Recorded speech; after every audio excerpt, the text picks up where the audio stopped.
Welcome back to the Sydney Cube Championship. We're on to the top 16, watching Sam draft the Magic Online Vintage Cube. It's single elimination from here on out. We're going to play 4 matches. Looks like he's got a Demonic Tutor in the pack he's pulled to the front, along with a Sneak Attack and an Oko. And we see Walking Ballista and a Jewel Land. So a couple of viable options here. Oko has got a lot of power, but it's a strong commitment, quite a hard spell to cast. Otherwise, Demonic Tutor is more flexible, a bit lower impact. Black, I would say, around the middle of the pack in this iteration of Vintage Cube. Not as bad as green, so not a color he'd be upset to go in. Walking Ballista is colorless, but something that generally shows up in green more than it does in other colors, as it provides a lot of utility. Green's got the means to produce the mana for it.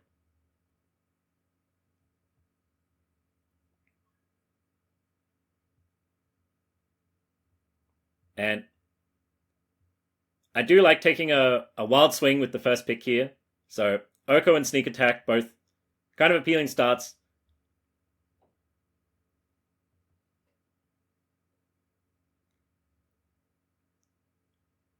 Sneak Attack, I think, a card that has gone a bit up and down in evaluation. It suffered a little bit in high-powered Vintage Cube, but this is quite a low-powered list, so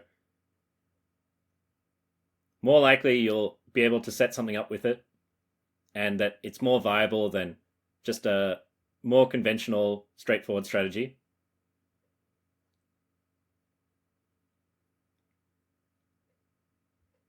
And Demonic Tutor, a card that is kind of hard to assess. It is obviously very powerful, but there are certainly games where it doesn't feel that impressive. It's very much a utility card. Some decks it is kind of mediocre, so he's picking up the Oko as a very high upside pick. If blue-green comes together, then he'll be very glad he's got it, but usually we see Oko in 3 or 4 color decks. It's often not worth being in straight blue-green. It's a color combination that suffers a little bit, and you especially want to be light on your green inclusions in this version of the cube.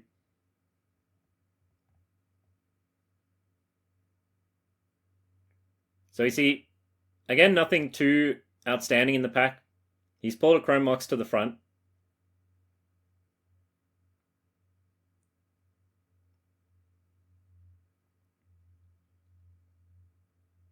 And Vampiric Tutor and Wheel of Fortune, good combo cards. Chrome Mox is great with Oko specifically. There's quite a lot of... If you can pick up some 2 and 3 mana threats to accelerate out, it's well worth pitching a card. I'm also quite a fan of Chrome Mox over Mox Diamond, just because it's quite common to have a spell in your opening hand that is a bit low value. Maybe it's too expensive, maybe it's a redundant piece of removal or interaction, or a redundant creature. So being able to pick what to exile with Chrome Mox, you can often handle the cost. So he does pick up a Chrome Mox here. We see Jace and Stoneforge Mystic, both good 2-drops to accelerate out. Mox Diamond would give him some redundancy of the effect. Oh, and a Library of Alexandria.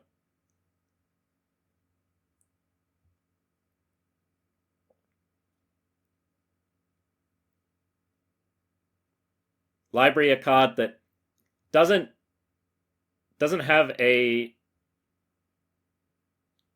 great way to build around it. It doesn't slot into a lot of the conventionally powerful archetypes of Vintage Cube, but the opportunity cost of an untapped land is just so low, and the games where you draw it, it is powerful enough that even if it clashes with your strategy, you can win the game off of it. But he's picking up a Mox Diamond here, so this is another piece of acceleration, one that's better at fixing his colors if he's going into a 3-color deck.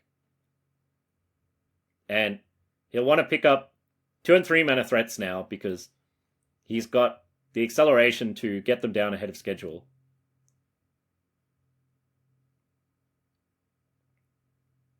So the Triome is pretty good color fixing.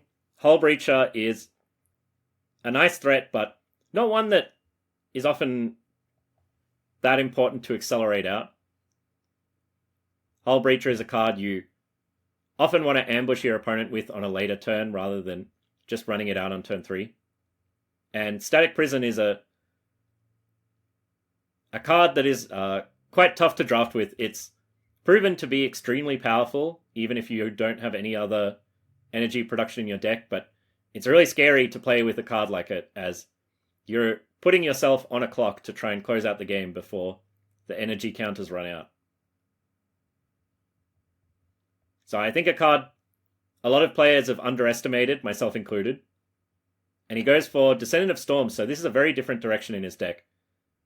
A mono-white aggro card. He hasn't been getting past much for a Sultai mid-range type of strategy, so a very reasonable pivot here. But this pack, he isn't getting past much of anything in general. The Ignoble Hierarch is one of the better green cards. Plays well with Oko. Voice of Victory is an acceptable white 2-drop.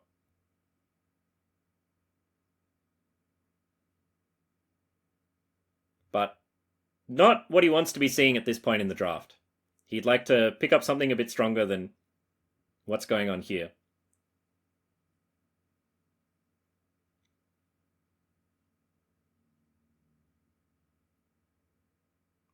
And Ephemerate, a white card that could push him into a Bant color combination. These enter the battlefield creatures tend to lean towards slower, more defensive mid-rangey decks, so unlikely that he'll be playing Ephemerate in a super aggressive white deck.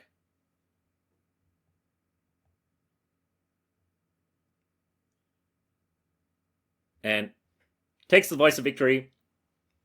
It's just a 3-power threat, which is pretty decent to accelerate out.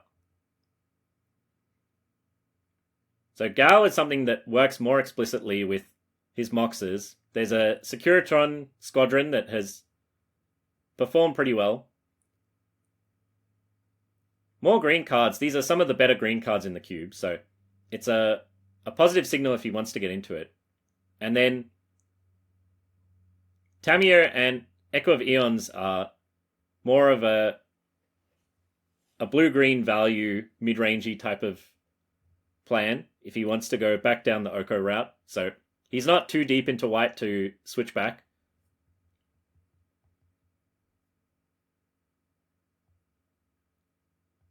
And it looks like he's going back more towards the Oko with the Nissa pickup here. Oh, Upheaval is a pretty interesting card to be seeing here. There's a jewel he could use or a Path to Exile. It does look like blue and green are fairly open, but Path to Exile a much more straightforward card.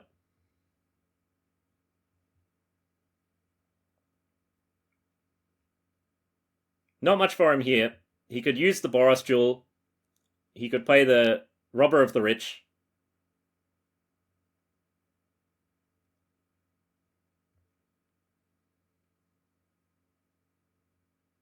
Or he could speculate on the Orcish Lumberjack.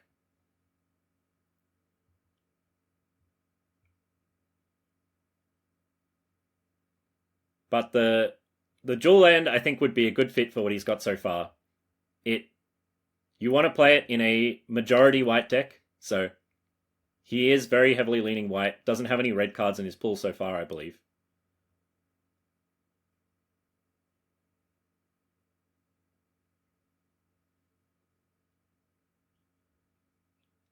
So picks it up here. If he sees some quality red cards later, he can definitely go into red-white.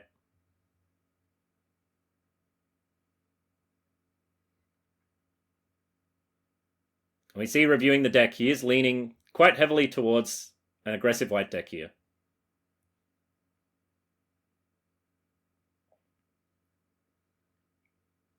So wheeling from the first pack.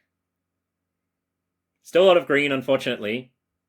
The Wrath of God, not something you want, so this might be a point for him to pick up the Chainsaw.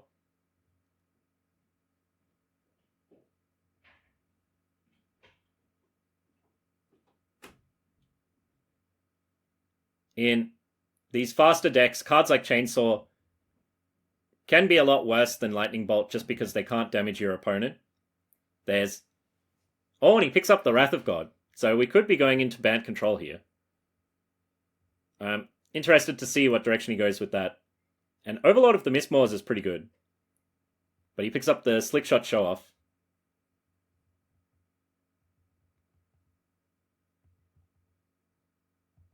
We see Burst Lightning, more fixing lands, more green cards. But Invigorate, not a card I think anyone at the table is picking regardless.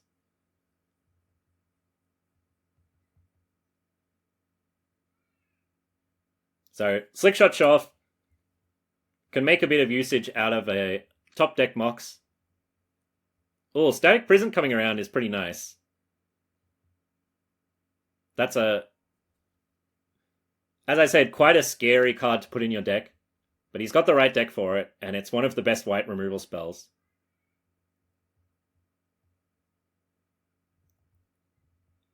Otherwise, Phoenix biases a bit more towards larger creatures. You want to be granting haste and flying to something with 3 or more power to get the most utility out of the bestow there. And Phoenix also competing with some really incredible 3-drops in red. We've seen over the last couple of years, the 3-mana creatures in red have gone really high in quality, and now the slot is very competitive.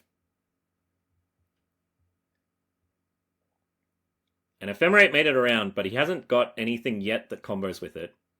You do need to pick up 5 or more creatures with a decent enters ability for Ephemerate to make your deck. Whereas Flame Slash has more of a general utility, stops you getting walled out by large green creatures quite as easily. So he takes the Efficient Removal spell. And 2 blanks. Very unlikely he's winding up in a Tinker deck. Our old friend Greater Gargadon making an appearance.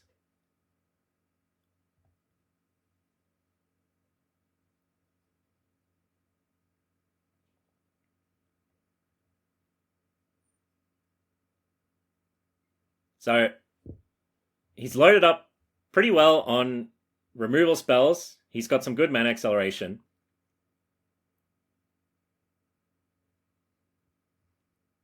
He's feeling nervous. No one can help you now, Sam.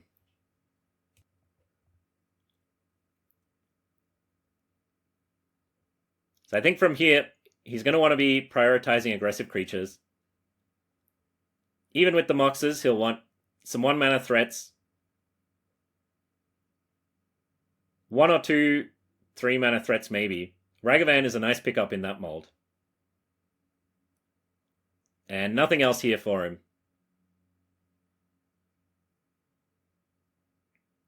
The Endurance and Paragon better at playing a mid-range game, which he could bias towards with the amount of removal in his deck. Especially Game 2, if he knows his opponent is on a creature strategy.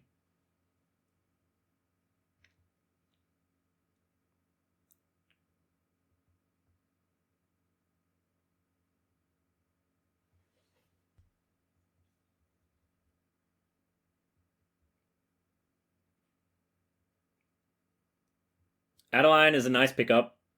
There's Oust and more creature removal. And also Athari.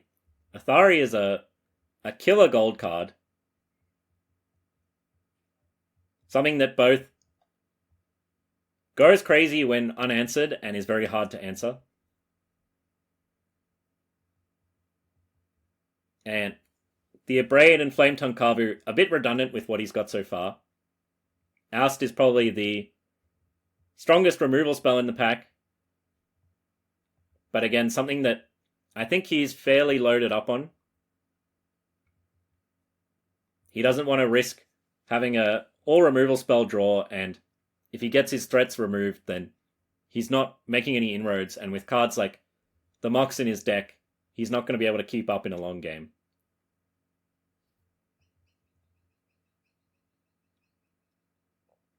So he goes for the Adeline over the Athari.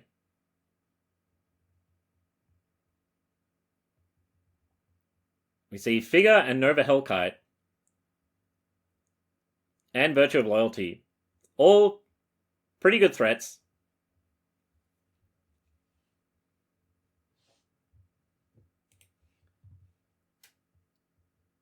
Figure is showing its age. But the Hellkite hasn't come in too hot on rate itself. And the Virtue of Loyalty is something that could play in a longer game if he was biasing that way.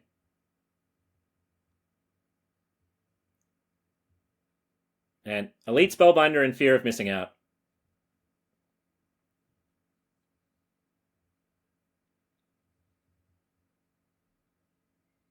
It is a bit rough in these aggro decks being so evenly split between colors as well. You would like to bias heavily towards one color or even just play monocolor, as it makes your mana a lot more reliable if you're not picking up a lot of dual lands.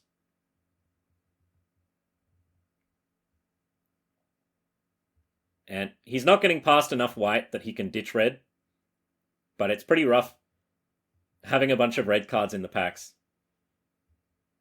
But at least he's not playing green, getting past cards like Rancor.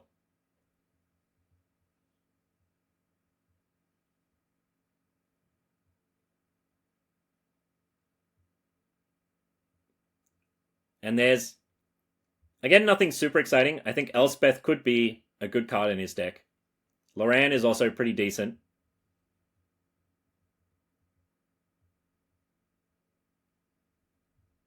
Elspeth on the upper end of cards that you want to accelerate out with a Mox. Usually with the Mox you want to bias towards 2 and 3 mana, but getting an Elspeth a turn early is certainly a possibility and quite a meaningful use for the acceleration.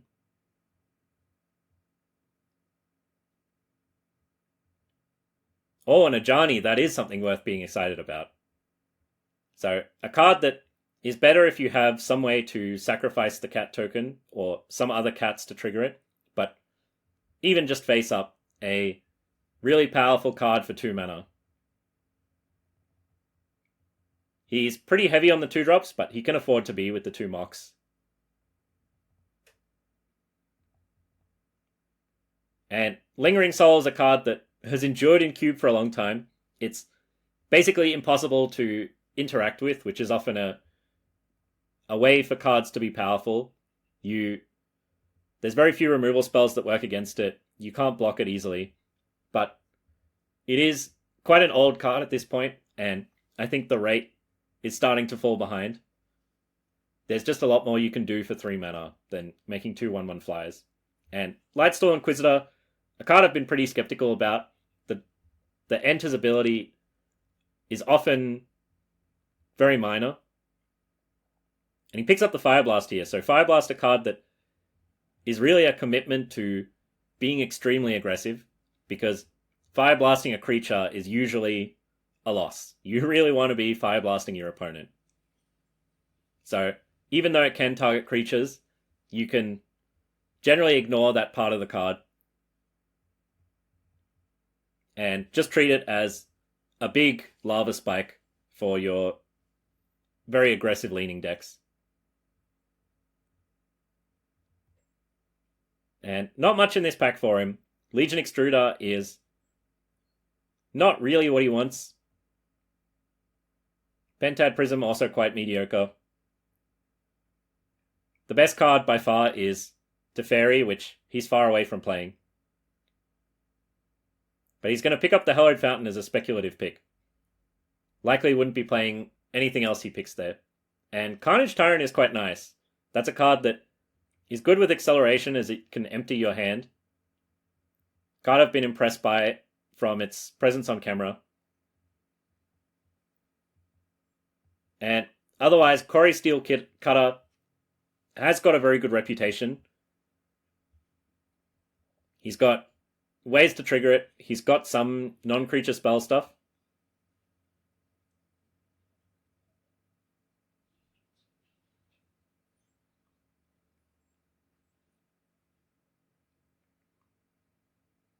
But I think in Cube, Cutter is something you want to pair with some amount of card draw. It's not the easiest threat to set up on its own. But I could certainly see the Cutter being a good card in his deck. But he picks up the Carnage Tyrant, which big support for that.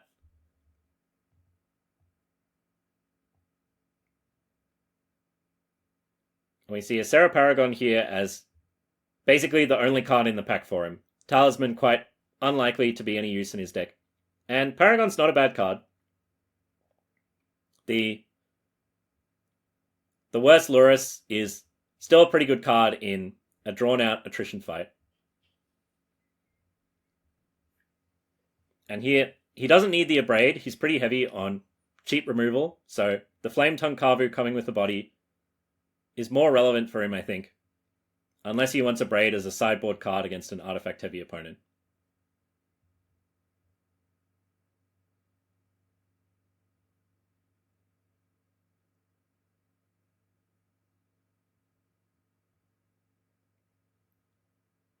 Neither card one that he is too excited about having. But Flametongue Kavu, yeah, certainly a powerful card if you can line it up.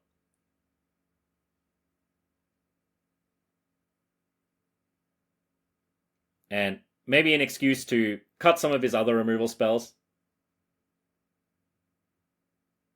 As Flametongue Kavu is very redundant if you don't have a use for the Enter's ability.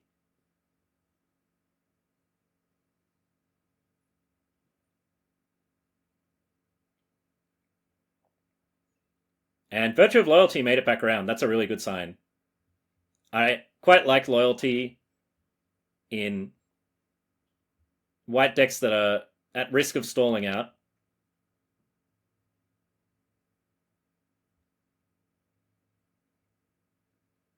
It means you can cut back a bit on your creature removal as you're not concerned about blockers.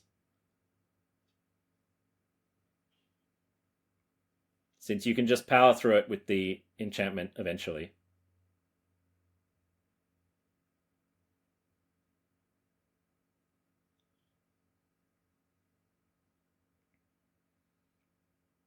And Fireball is a sideboard card. The Rancor, unsurprisingly, making it back around the table once again.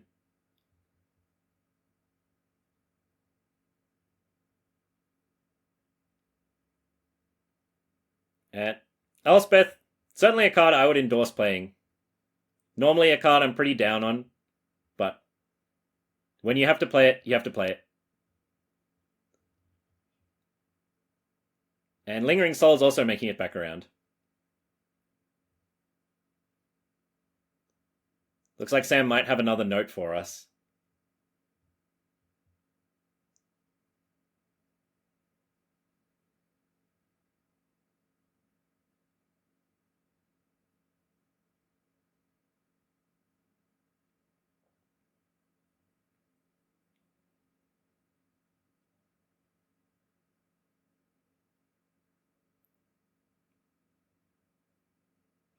So, looks like the main thing he's missing is some 1-mana creatures. He's at a bit of a risk if he doesn't draw his Mox or if his opponent has a bunch of creature removal of falling behind in tempo. So, Guide of Souls is pretty appealing for that reason.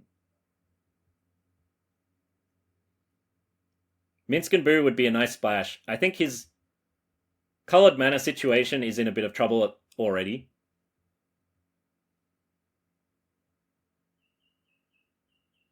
As you'd like to pick up... Oh, he's picking up the Minsc and Boo. Very speculative pick. So, in a 2-color deck, I like having 5 or 6 dual lands. That gives me some amount of reliability. Obviously, that's quite a high quota for a 2-color deck, but just some perspective on how hard it is to get good mana in a deck that is trying to cast its spells reliably.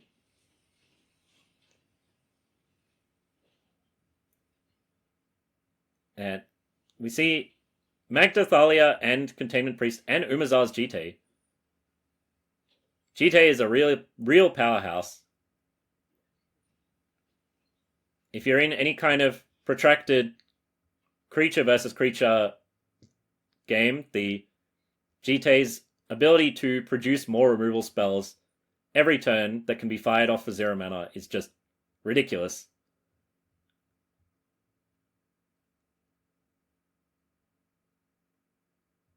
It's generally just a question of having time to deploy the Jitte and whether your opponent has got creatures worth removing.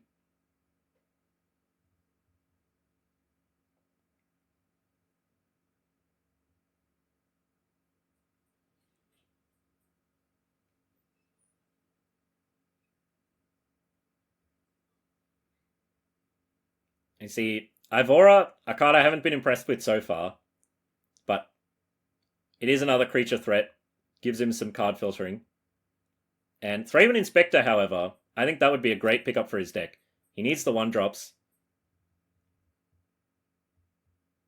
He can make use of the bodies. And it looks like he's going even deeper on an all-burn plan, so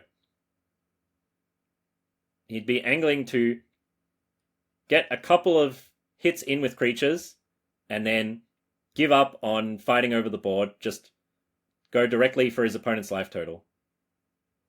Giver of Runes, very powerful 1-drop. Deathgreeter Champion, one of those pushed red 3-drops, but on the lower end of it. And Parallax Wave, also a card that people are a big fan of. It is really good against other creature decks, but it's also got some utility against removal.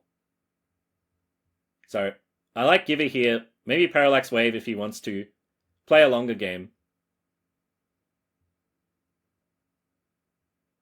And otherwise, Memory Jar is maybe not an obvious pickup here, but if the pack were weaker, I could definitely see Memory Jar playing well with his Chain Lightning, Fire Blast type of stuff. Just a way to try and finish off the game if things are starting to get out of his reach. And he picks up the Stomping Ground for the Minsc and Boo, so looks like he's pretty committed to playing that. We'll see how many forests wind up in the deck, as it's really rough to have a forest when you've got cards like Figure of Destiny. And especially cards like Adeline and Elspeth, costing double white. Some double red cards as well. His mana is going to be pretty taxed. I'm a little nervous.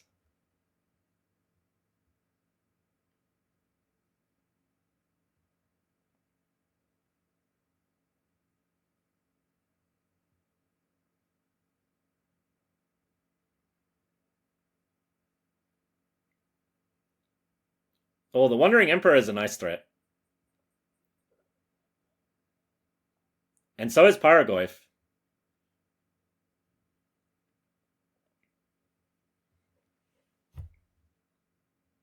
Paragoyf, generally a better Flametongue Kavu. The ability to damage your opponent just gives it so much more flexibility when your opponent's not playing a creature deck.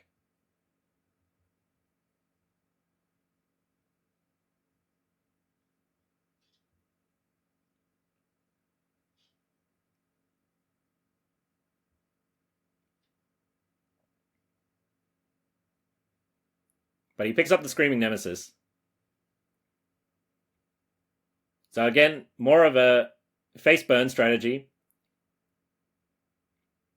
So he'll need an early start where he gets in some damage before his opponent can set up. And then after turn 4, he's basically got to give up on winning the value game and just try to deal the last 9 or 10 points of damage with burn spells.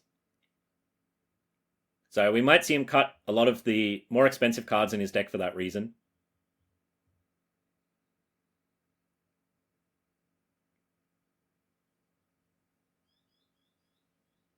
And Kellen, a good pickup for that strategy, as he'd rather just have a 1 mana 2/1 than almost any threat at 4 mana. He just doesn't want to fight over the game for that long.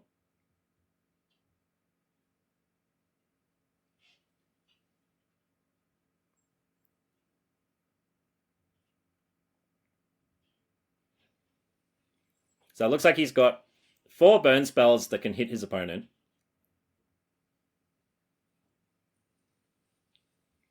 Firebolt, also a pretty good card. I think especially in more defensive decks, Firebolt is just a really good deal because you care a lot about the mana cost when you first cast it, and you kind of don't care very much about the flashback cost. So being 1 to cast is way more important than being 5 to flashback. And while it is nice for your creature removal spells to deal 3 damage, 2 damage is kind of the break point where it's good enough. It hits enough creatures that you can generally find a target for it. And if you can find something that costs 2 or more mana, you are getting a great deal.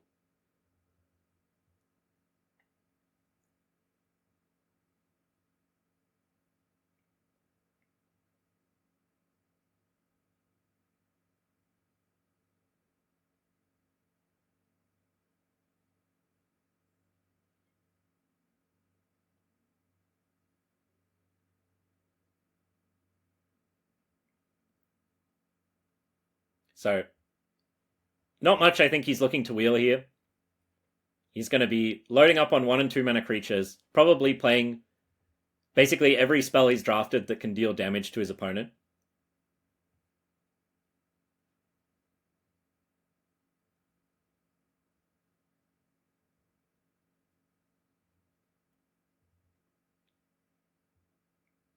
And for that reason, Cathar Commando, good ratio of mana cost to power.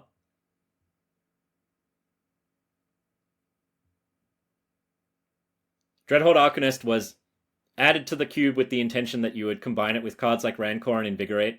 I haven't seen that shake out in practice much. So he's just going to aim to combine it with 1 mana spells, as it has typically been used in Constructed.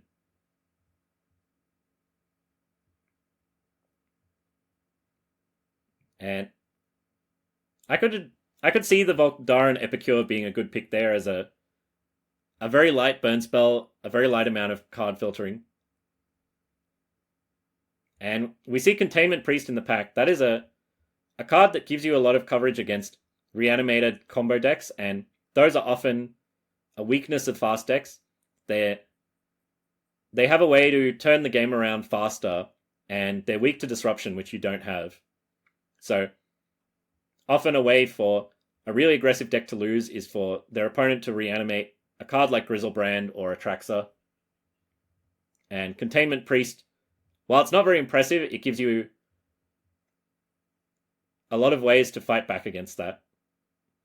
Or it's a really good way to fight back against that because it's not reactive. You don't let them reanimate. You don't have to cast it at the right time. It's just a passive problem for them. So onto this pack. Deathgreed's Champion does alright. Seething Song also could have been a reasonable pickup, and the Wandering Emperor makes it around, which is pretty nice. I don't know if it'll make it into his deck, as it's not a very good way of closing out the game, but on rate, it's just a very powerful card.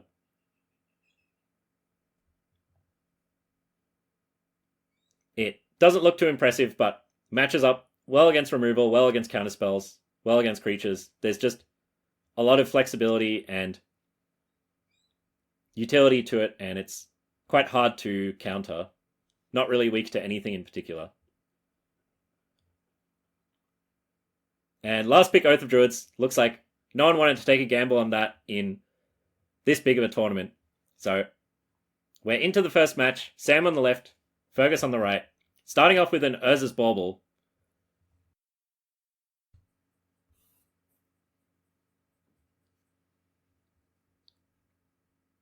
Looks like Fergus is probably just going to be cantripping to start off. We'll see if Sam's got the kind of fast start he is designing his deck towards.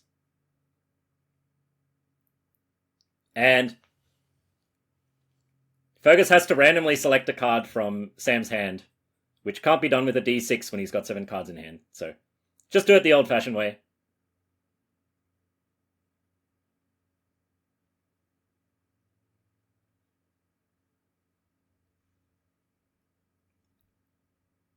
Any card.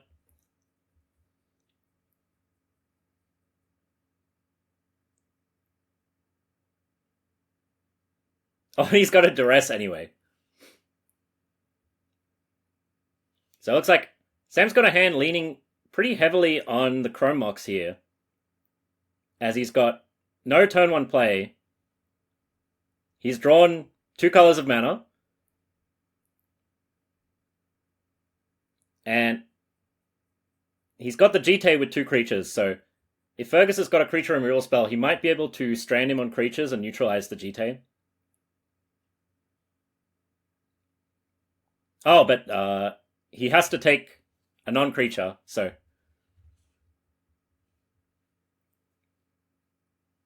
Chrome Mox, an alright pick. It's going to generate Sam a ton of mana, but the Jitte is a safer pick.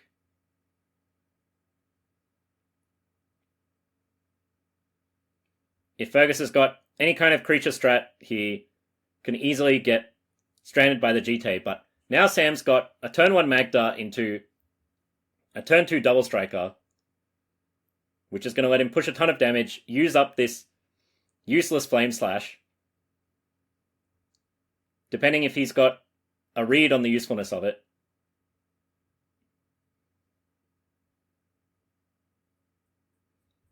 Sorry, redundant Flame Slash is gone.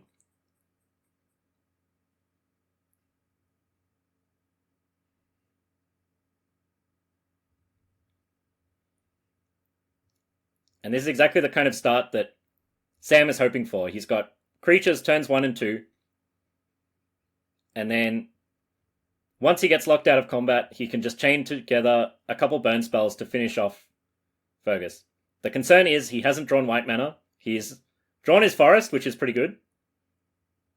So that's lined up. So I can't be too upset about that, but if he draws a white spell, it'll be rough. And we'll see where the counter's going. Looks like he's going to be putting it on the Magda, so that represents an extra 4 damage now, and then 2 less damage each time the Deathgreater's champion attacks, so generally going to be pushing a lot more damage overall.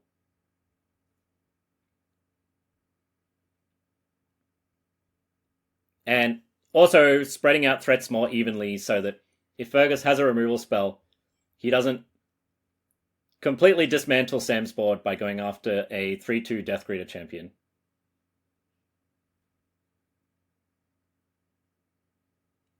And it looks like Fergus does have quite a slow hand, so he started with a removal spell, a cantrip, well, a discard spell, a cantrip, and Doomsday and Lorien Revealed, which are all not very good at playing to the board.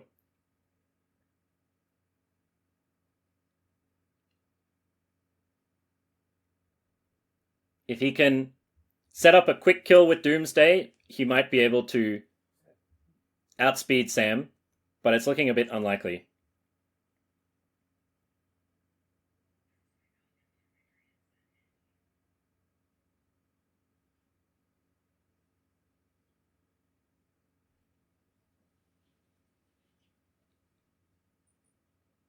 So down to Jace and an uncastable Doomsday. Sam can hit for 7 this turn, knock Fergus down to 5.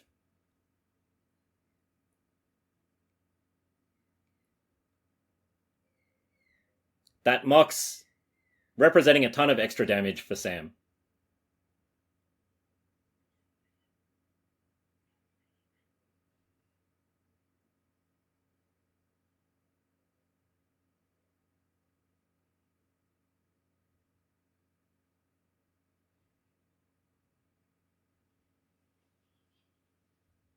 I think we're just checking the text on dash and backup here.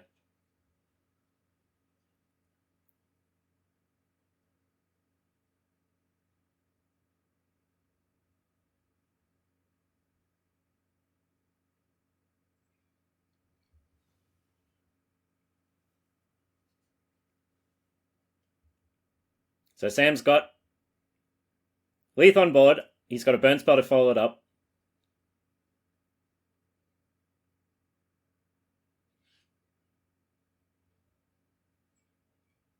Bowmasters is a nice blocker here.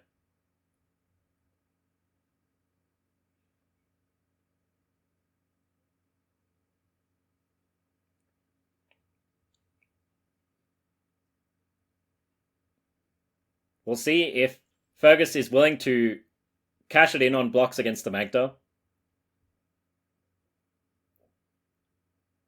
I think unlikely he's willing to go down to 2 against a red deck. But with how little action he's got in his hand,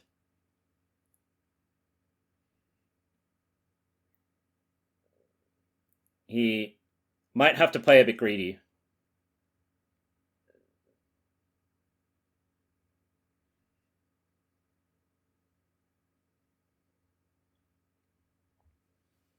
So I think Fergus had some consideration to how short he can play the game. If he casts Jace next turn and untaps it with the turn following that, there's a decent chance that Black Land into Doomsday gets him the rest of the way, and with Doomsday halving your life total, there's not that much difference between being on 5 and being on 2.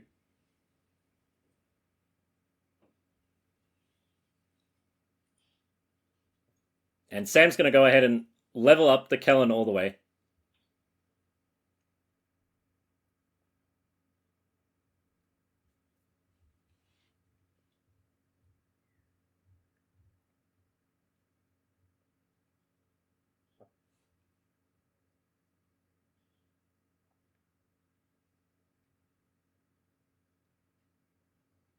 And now Fergus is forced into a similar spot. He needs to block the Kellen to avoid going to 2 life. But, well, to avoid dying to the Kellen.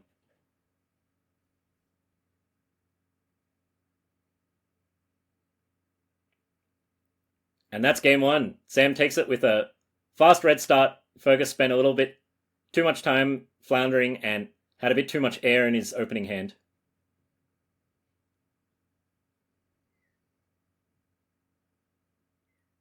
And a turn 1 Ragavan, once again, putting Fergus to the test.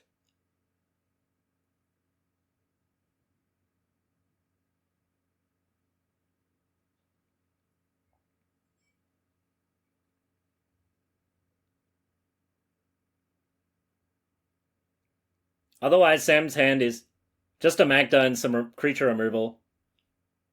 A Magda and some burn spells, so if he doesn't hit a spell off the Ragavan, the treasures are not going to accelerate him into anything too scary yet.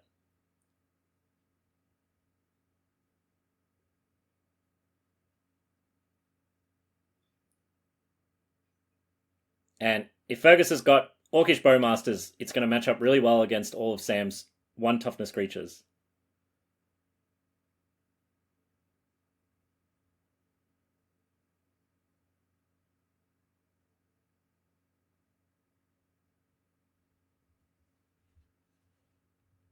And we see a Thundertrap Trainer here. So, also a good answer for the Ragavan. Sam will have to burn a Flame Slash on it, which is not too bad. Flame Slash is not very useful in this matchup, so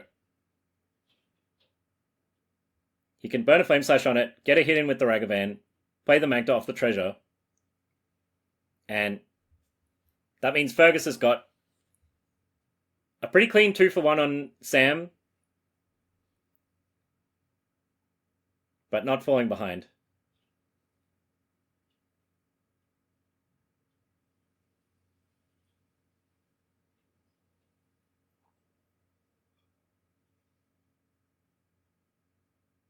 Oh, Duress is a little tempting.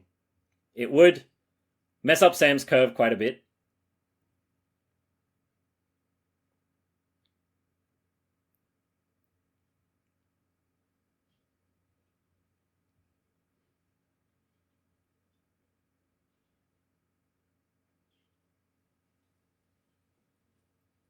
But he's going to go for it. So he sees Fergus is on some kind of combo strategy.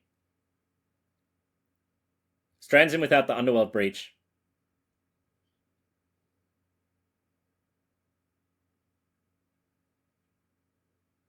But now Fergus has got an Abrade, so he can take out Sam's only creature. Or he can just slam down the Jace.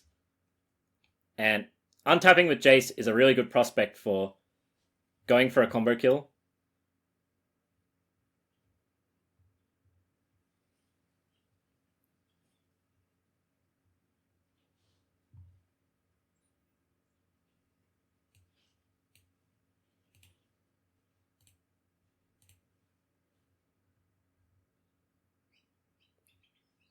So nabs the Ragavan.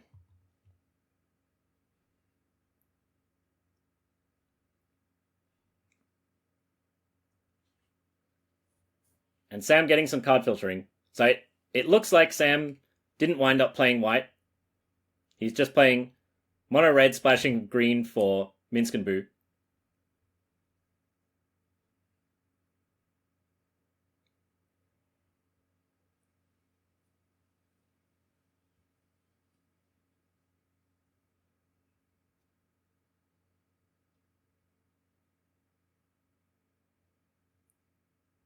And here's the Jace.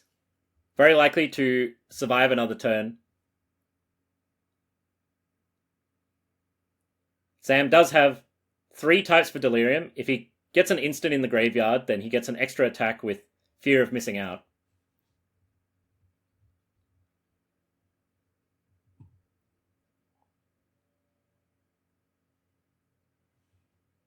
And that's not a bad way to go about things. So he can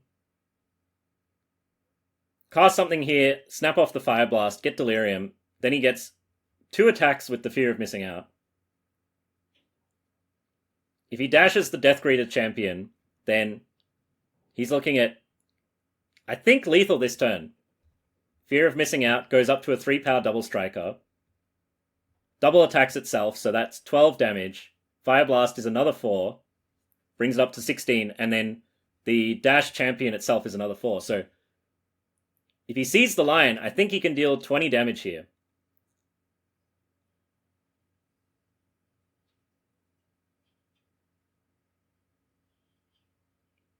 And it looks like he's going for it.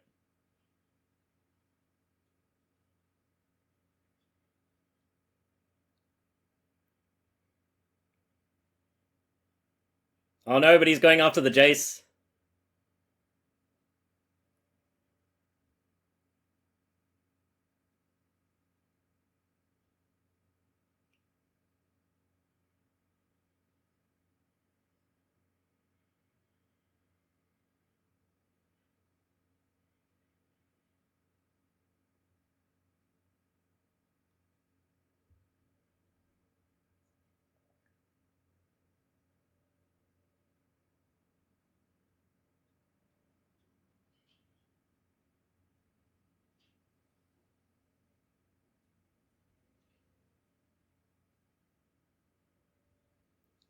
So, takes out the Jace with the Deathgreater's champion. Deals a nice 12 damage with the Fear of Missing Out. But he's out of burn, and 6 is not too precarious. If Fergus deals with the Fear here, he's got quite a lot of time to assemble a combo. And as much as it hurts to give your opponent the Wishclaw Talisman, I don't think there's any one card in Sam's deck that can deal the last 6 points. We'll see if Fergus is willing to take that risk.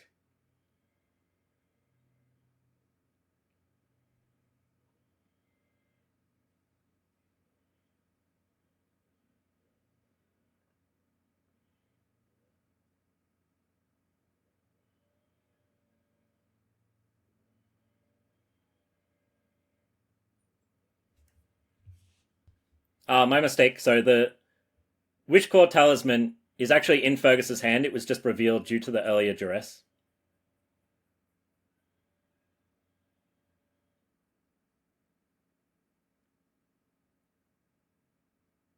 So, with having to cast and activate the Wishclaw Talisman, probably can't line up a removal spell for the Fear of Missing Out. But he's got to go for something here. Sam's got lethal set up on board, and can't give Sam forever as a dashed Death Greeter champion is also lethal.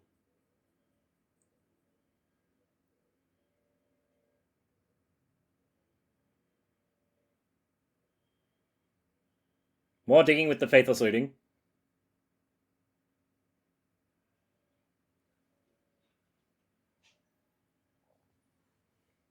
Oh, but he's found a Doomsday. I'm not very familiar with the Doomsday piles, but there might be a way for him to win this turn.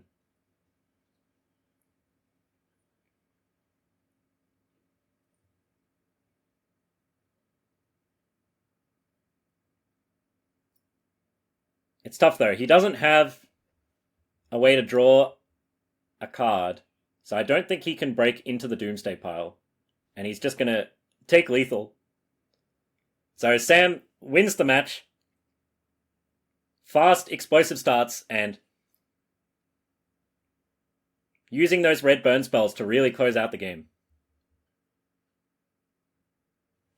And we're on to match number 2 versus Felix.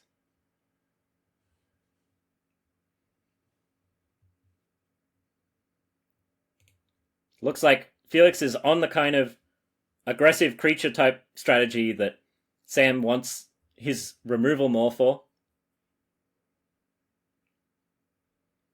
And Sam's got a choice of which 1-drop to deploy. Ragavan, broadly more powerful. And going with Kellen, not exposing the Ragavan just yet.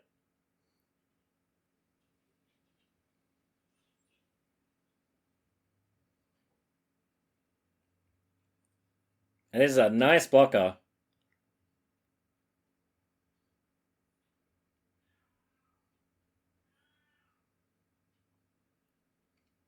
The first strike on Thalia is going to blunt a lot of Sam's aggression unless he's got a removal spell for it. That's going to cost a minimum of 2.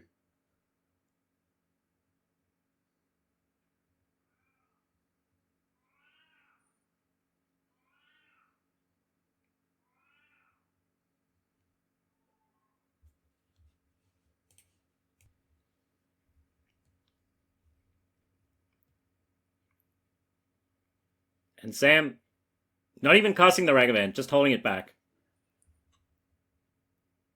So he'll be leveling up the Kellen, maybe getting it up to a 3-2 double strike.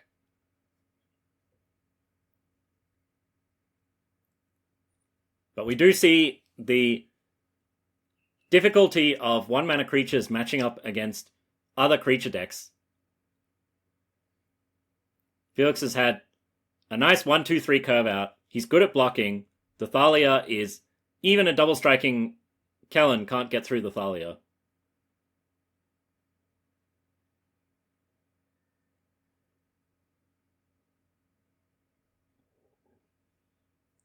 And he's considering how aggressive he wants to be. He's got access to the Guide of Souls ability.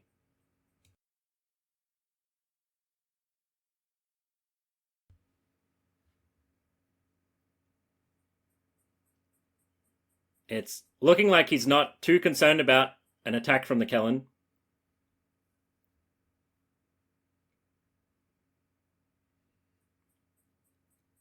And we'll see if he wants to jump any of the creatures. They all at least trade with the Kellen. I don't think he'd be too upset with the block here. But also with Sam not showing an indication of being able to remove the Guide of Souls, there's a lot of value to just having the Guide of Souls hanging around in a longer game. It's going to gain him more life, get Felix more counters.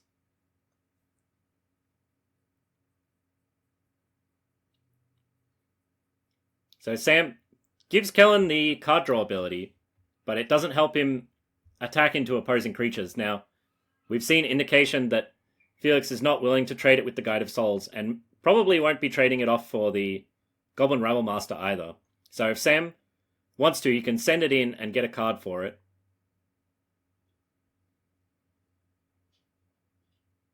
But he's starting with the Death Greeter's Champion. Champion making a pretty good blocker.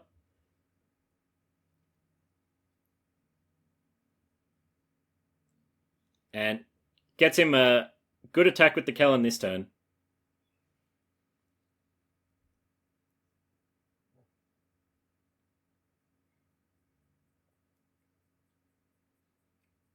Represents a lot of extra damage once he levels up the Kellen to a 3-2 double strike as well.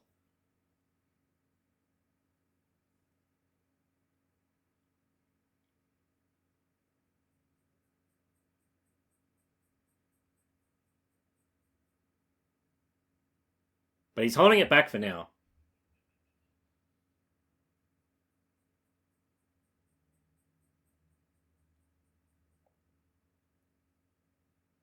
Looks like he's not ready to get that aggressive as long as Felix is gaining life off of the Guide of Souls.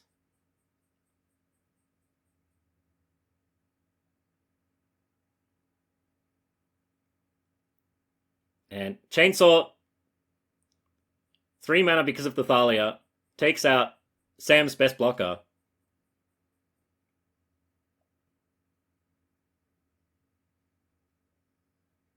There's a lot of damage Felix can push, and we'll see if he even needs to trade off the Dravel Master here. Now he's holding it back, so better for making more tokens. That beefed up Goblin token has permanent flying.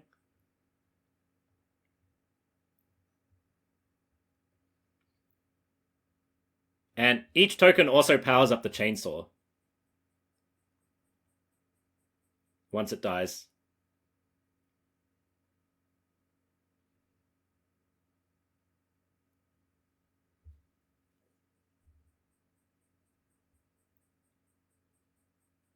So Sam going through the possible blocks. Gets the free block on the Goblin. That's up to 2 counters on the Chainsaw.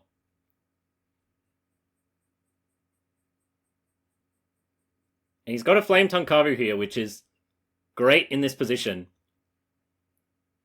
Might see him go after the Rebel Master, if only through the heuristic of the most expensive creature on the board.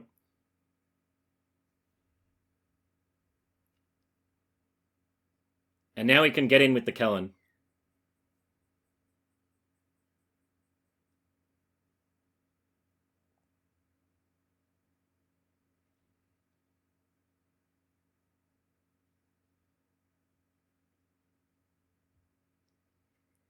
Chainsaw's equipment use not going to be relevant for a while. It's quite expensive to equip.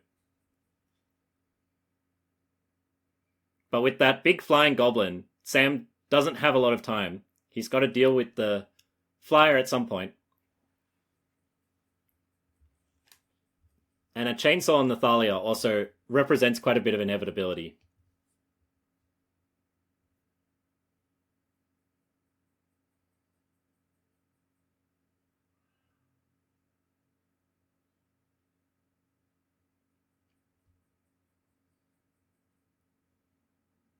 Starting off with a kill on the Kellen.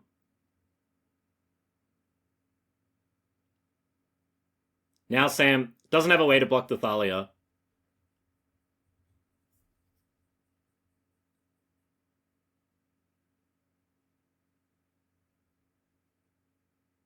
And it looks like he's got a Chain Lightning for the flyer, but he's just really low on resources.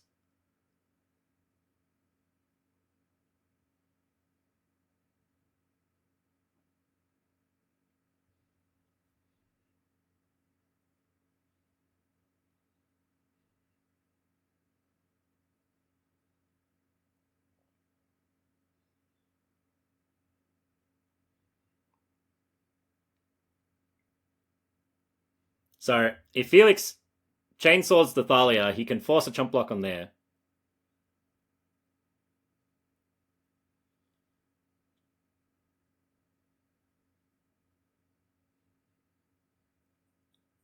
Which is a lot for Sam to be losing in his position in the game at this point.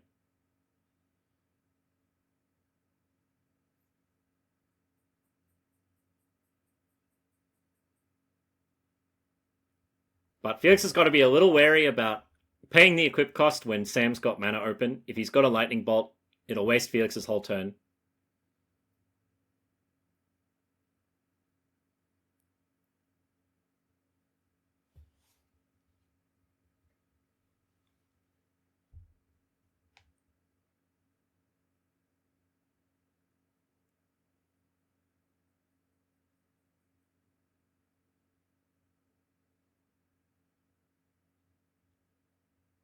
And deploying the Witch as a land.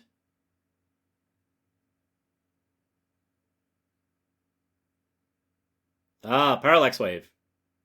This is a safer way to do it.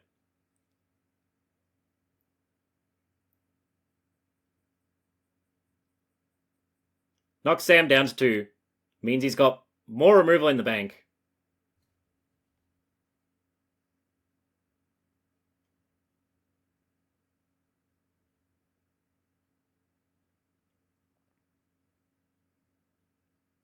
Flame Slash is not bad.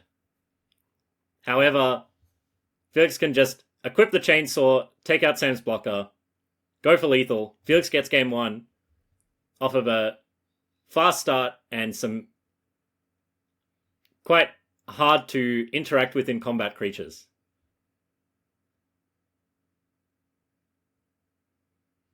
But now Sam's got a quick start, so he can Chrome Mox the Fire Blast. Only gets down the GT this turn, but if he can... Now that he's quite far ahead on mana, that's the setup you need for the GT to get to work. This might be all over for Felix from here.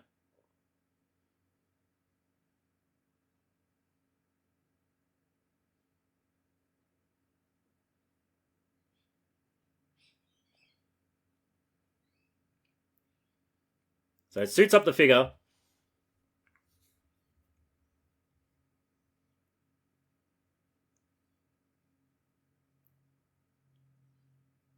And this was a wise play to work around instant speed removal. If he committed to an equip on the following turn, it would have put him down quite a bit in mana.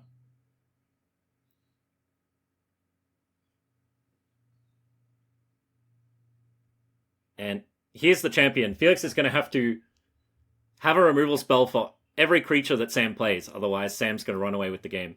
And with Slickshot Show Off in his hand, he's going to be able to do it with haste.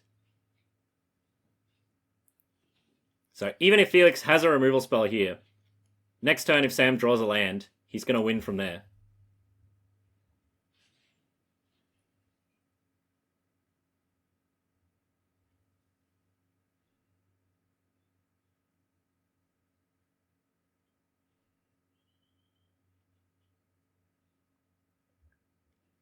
And that's not a removal spell.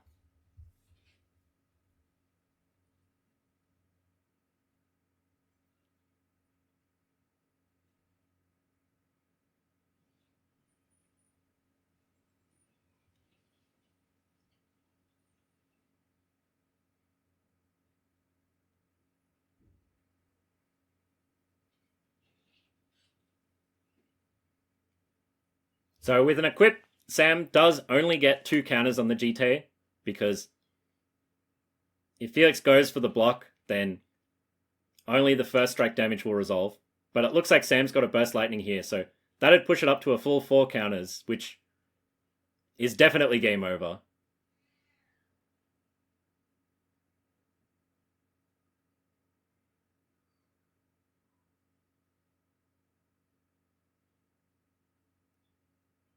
But he's not going for the equip.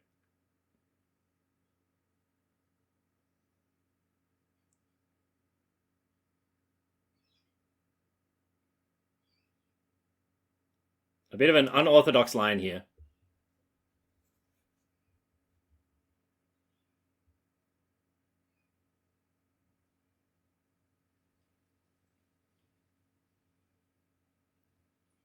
So marking the Innocence is no longer a creature. Sam gets in for 9.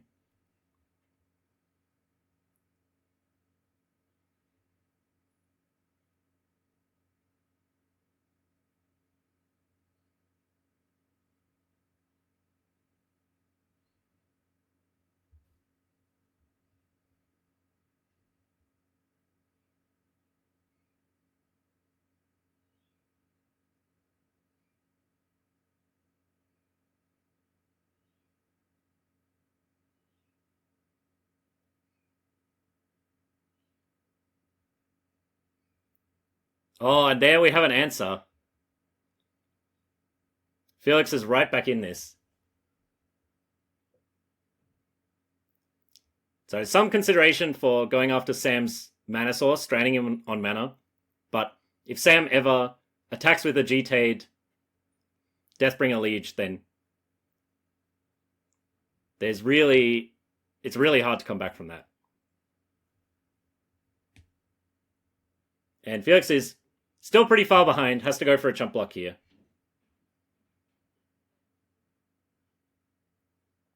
Taking a 6-point chunk is quite a lot.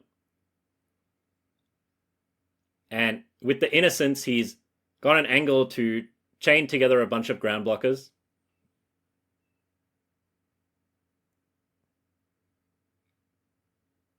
Maybe hit his 6th land drop to exile all of Sam's creatures.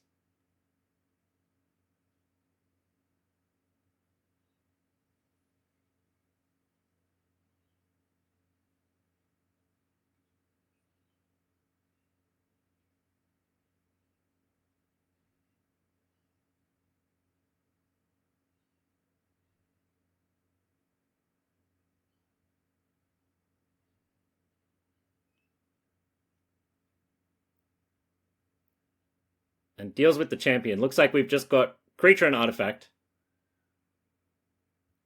Just a 2/3 Goyf for now. Oh, and an instant. So 3/4 is not bad.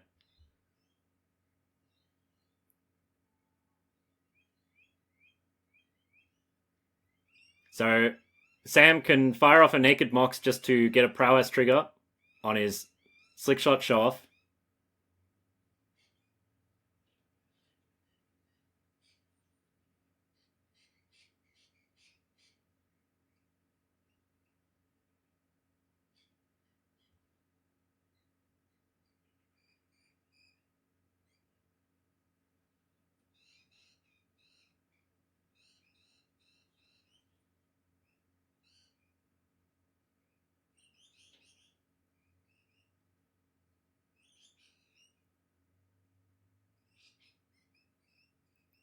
And he goes for exactly that. Felix is down to 7.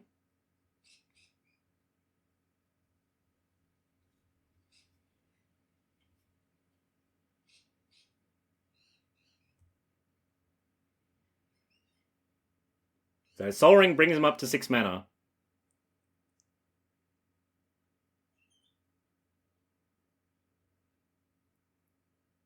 Exiles the show off, draws a card.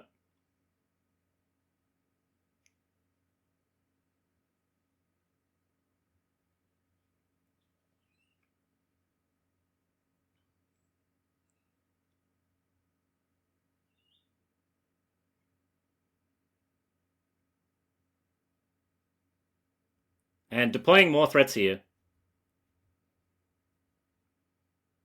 Felix does have some pressure to either gain life or end the game before Sam can burn him out. So there was 1 colorless mana left from the Sol Ring activation, letting him get a 3/4 Jackrabbit.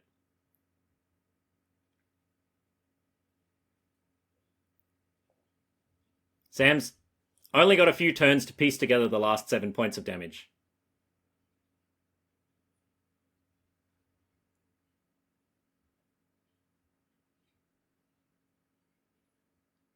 Oh, and Ragavan is not good this late in the game.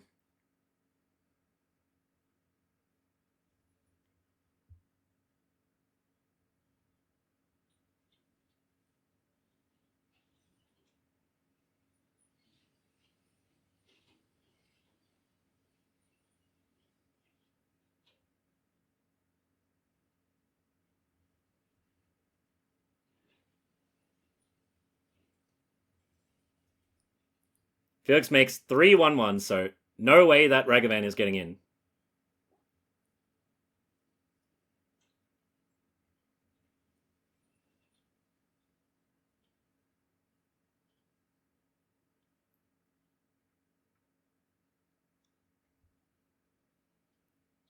Bashing in for 7, so Sam's probably going to be facing down lethal next turn.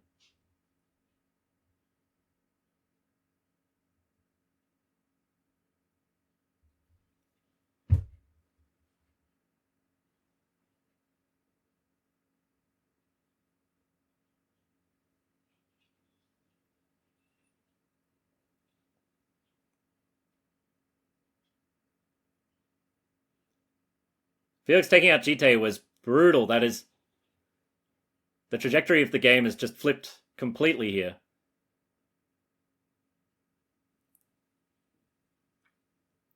And Sam's got his delayed blast fireball, but it's not enough here. He can take out the 1/1s. He's facing down 9 damage.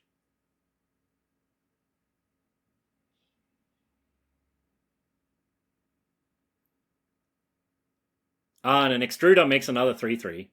So he's going to have to chump block with Ragavan this turn, if Felix sends them all in.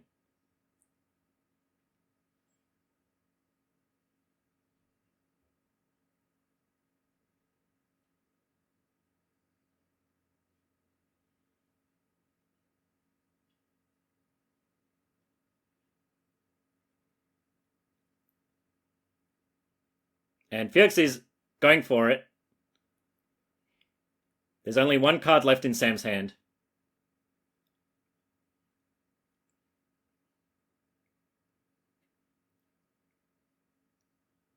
We'll see if he has Sam on specifically delayed blast fireball.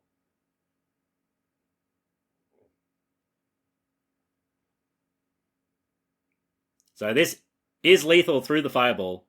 Felix takes game 1 with a devastating artifact removal spell.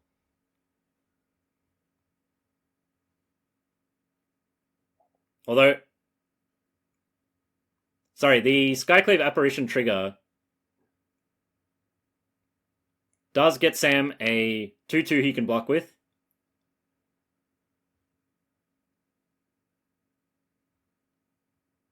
It's not quite over yet.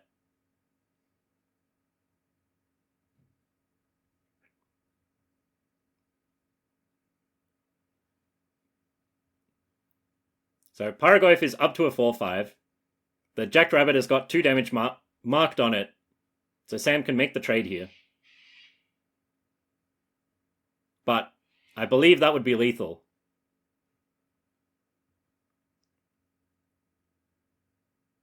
And not going to go for the chump block on the Pyrogoyf.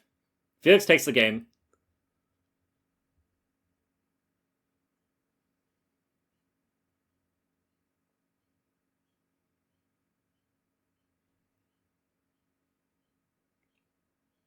And we're on to round 3, so we've had some oddity with the pairings. Fergus has made a return.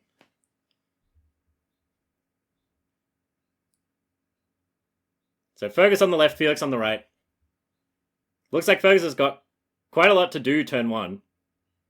Largely cantripping and mana generation, but that's often the right way to start off games if you don't want to be exposing yourself by playing cheap creatures. Oh, Thalia is a nuisance. Can't Unholy Heat that one this turn. And we'll see how much Fergus wants to cycle off his artifacts. So this is a wrinkle in playing Doomsday decks, is when you come to the Doomsday turn, you do want to have some amount of card draw left over in the form of cantrips to be able to break into your Doomsday pile. So draws off the bauble, draws for his turn.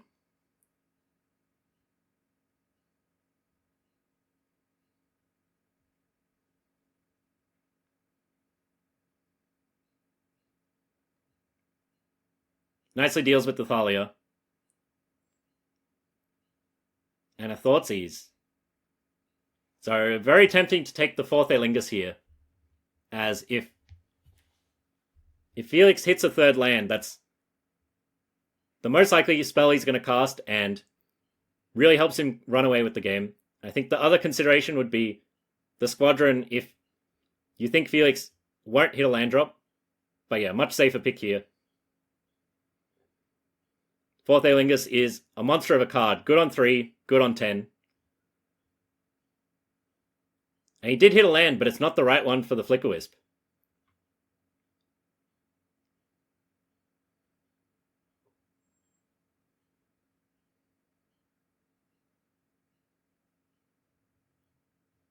Another nice play out of Fergus. He's not under a lot of duress just yet.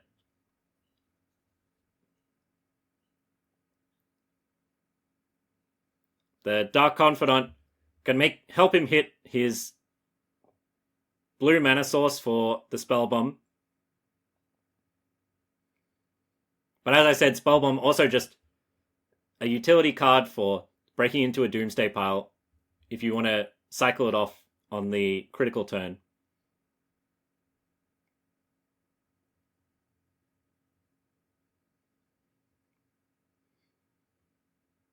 And Felix agonizing over considering the removal spell, I think.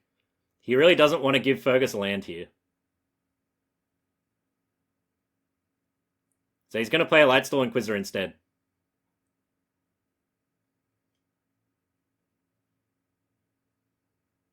So this is going to tax one of Fergus's cards by 1 mana.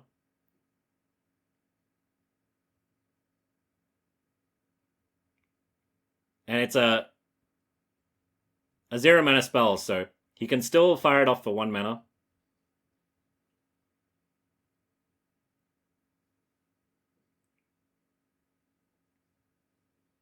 And we'll see if he wants to save it for a more impactful creature. Between the Dark Confidant and the Snuff Out, Fergus is at risk of losing a lot of life this game. So he's going to be aggressive about defending himself.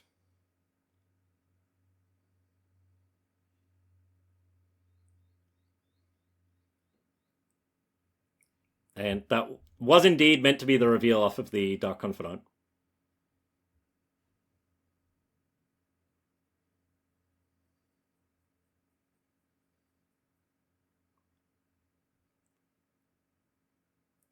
And a 1 mana Emry. Very nice with the Ether Spellbomb there. So Fergus might not even need the Dark Confidant anymore. He could just trade it off and have a grind out game here, but he's going to save it for another draw or two.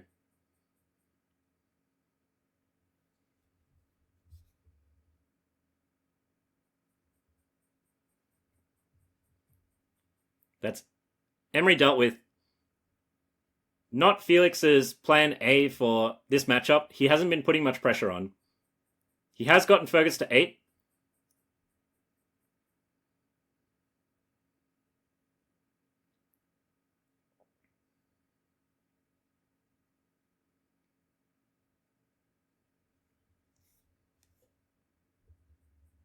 And Fergus has got to be a little wary of the Paragoyf, which I believe is up to 5 damage now.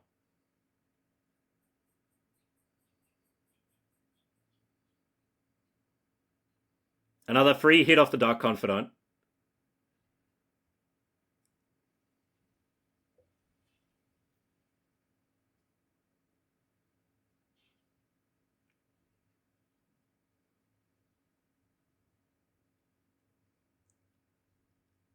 And finally going to cycle off the Spellbomb. Looks like another land. Fergus is flooding out a bit here.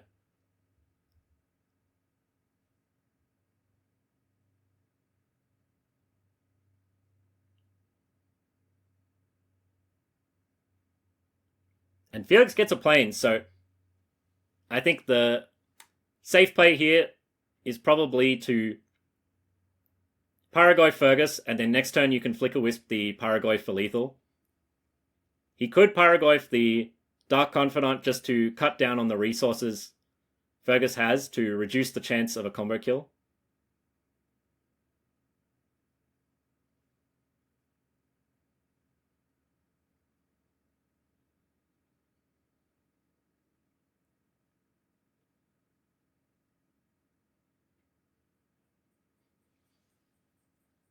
Or he can take a gamble, see if Fergus is willing to take the 2 damage, and then Paragoyf him down to 1 and see what the Dark Confidant reveals.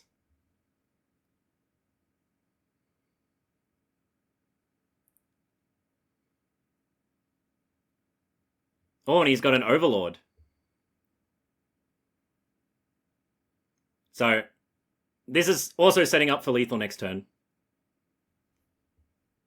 Jace the reveal of Dark Confidant. So Fergus has got Jace and a Black Lotus. He might have the resources to assemble a kill here.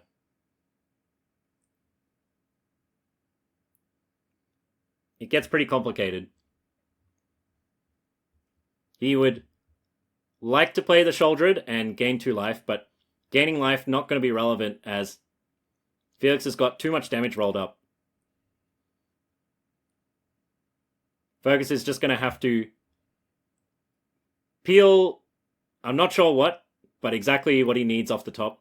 If it's a cantrip, the Sheoldred is going to gain him some extra life. So it looks like he's angling for that. What do we get off Jace? Oh, just another land.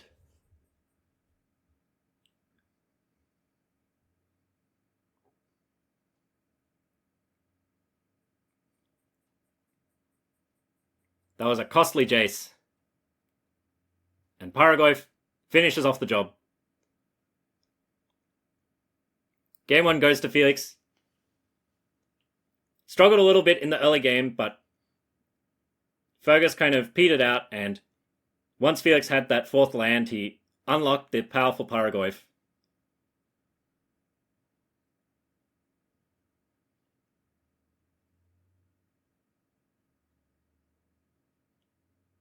A much faster start this time. This is going to be a lot harder to play against.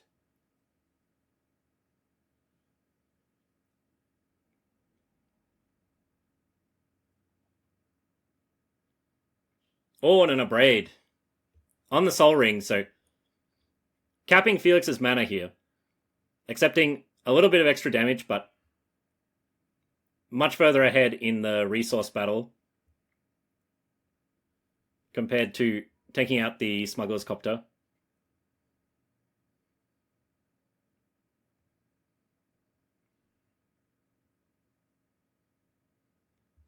Taking a look with a Ponder.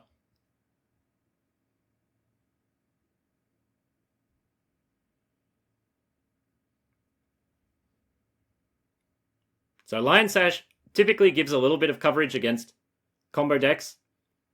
If Felix can snipe a Jace out of Fergus's graveyard, that'll be relevant in a long game as it won't be able to come back with Doomsday. But otherwise, not the most impactful anti-combo card for this matchup.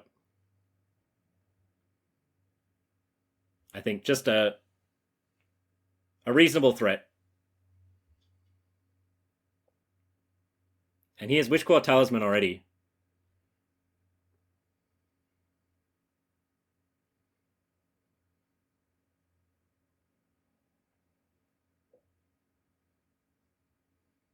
Talisman, quite good for letting you still have access on, maximize your access to mana on the crucial combo turn. You can often be happy spending the 2 mana on an earlier turn, and then having to only spend 1 to activate it once you know what you're fetching is quite relevant. And it's just one of the less flexible tutors that you're more likely to get later in the draft.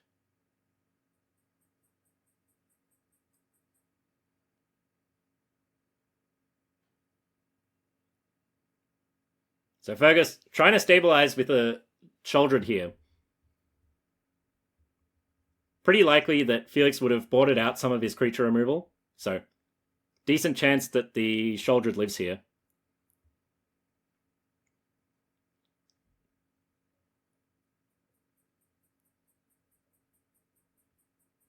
And Felix goes for a rummage with the Saga. Might have missed his normal draw for turn.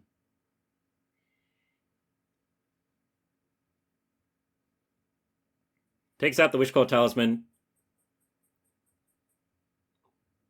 So it looks like he doesn't have an answer for the Sheoldred.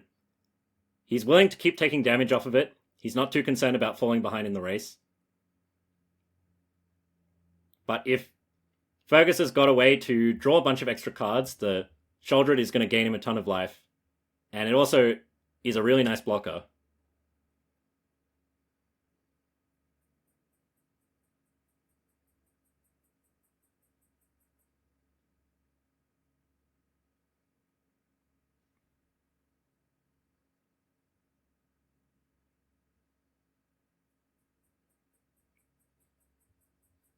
Didn't have the 5th land for Lorien revealed. That would have been a nice follow-up.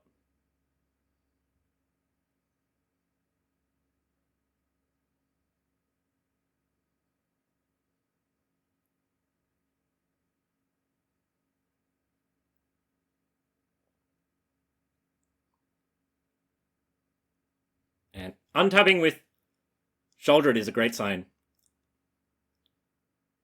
Well, he also couldn't cast the Lorien reveal due to Thalia.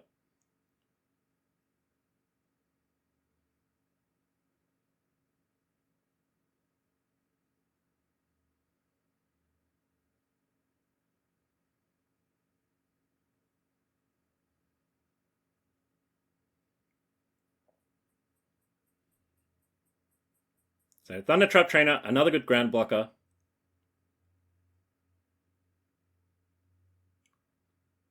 And I'm sure there's a bunch of card draw in Fergus's deck that he's happy to be drawing into, so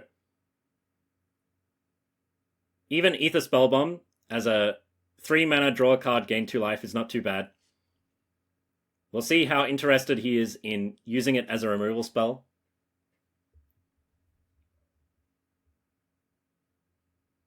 He's got to have a bit of consideration for taking out the Smuggler's Copter or the Transformed Saga, as both of them can represent a lot of extra damage.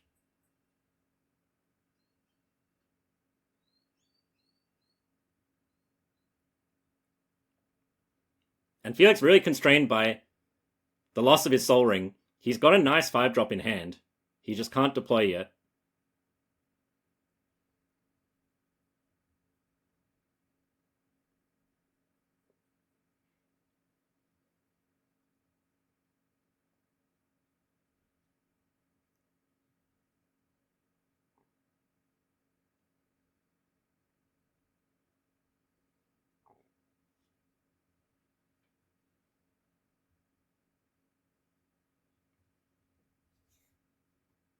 And now he's in the danger zone where if Fergus has a symmetrical draw 7, he dies on the spot to Sheoldred.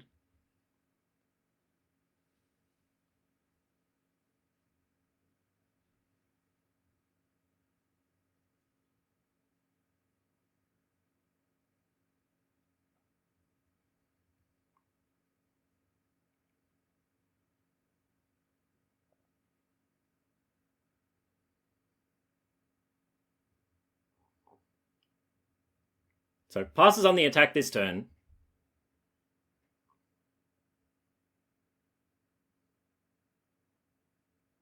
And Fergus goes for a... should be a 2-mana Inquisition.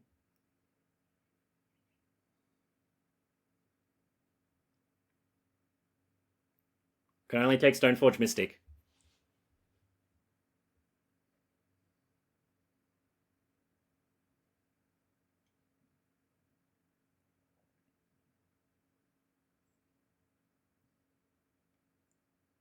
So uses the blood to cycle off a card.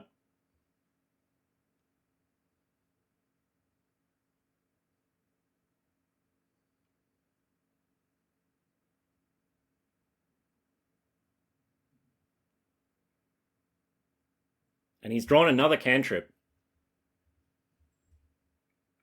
This unanswered Sheoldred is making a huge difference in this game, and I wouldn't be surprised if Felix is really light on answers to it in Game 2.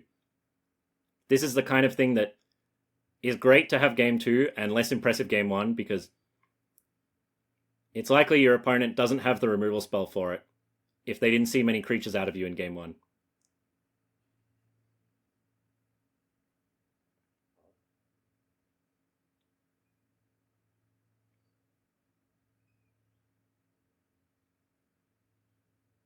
So Lion Sash eats the Kaido.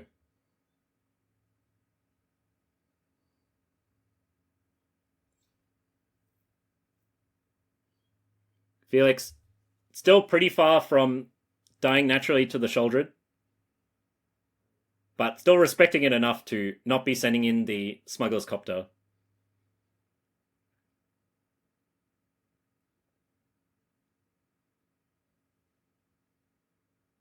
And without the mana to cast Athari,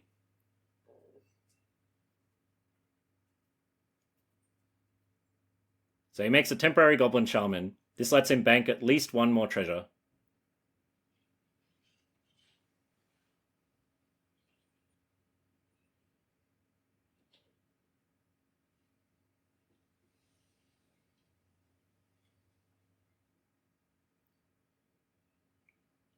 And considering what he sends in, so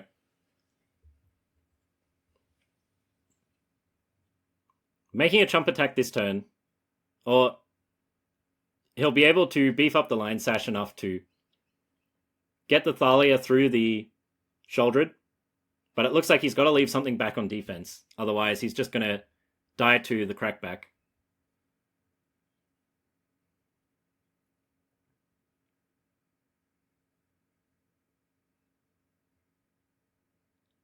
So Felix gets 2 treasure tokens.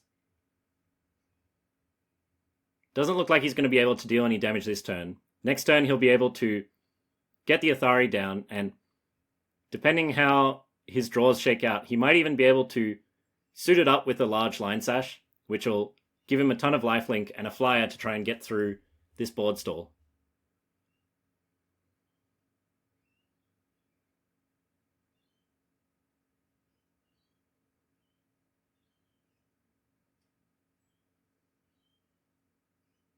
So Fergus takes a trade with the permanent token, 2 from the temporary one. Doesn't want to risk getting his Sheoldred finished off by a burn spell.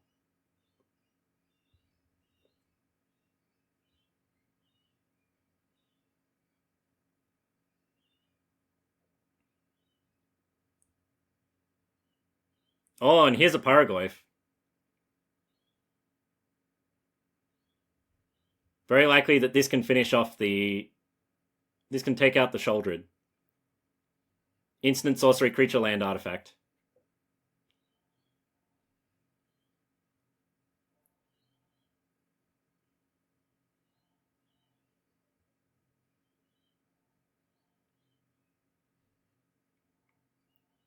Ah, but there's no instant in the graveyard. Rough seeing that Kaito sitting in exile.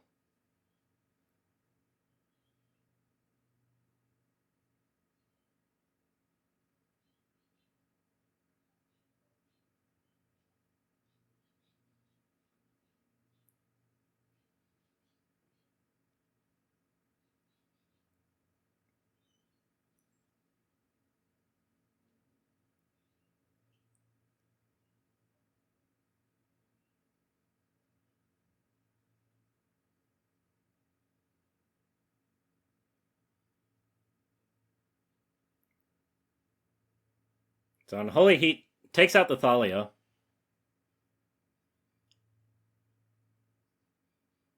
Brings down the cost of the Spell Bomb.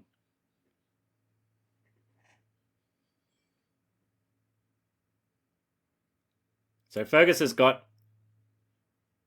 a way to bounce something. He can break up the Reflection copying Paragoyf for 1 turn at least.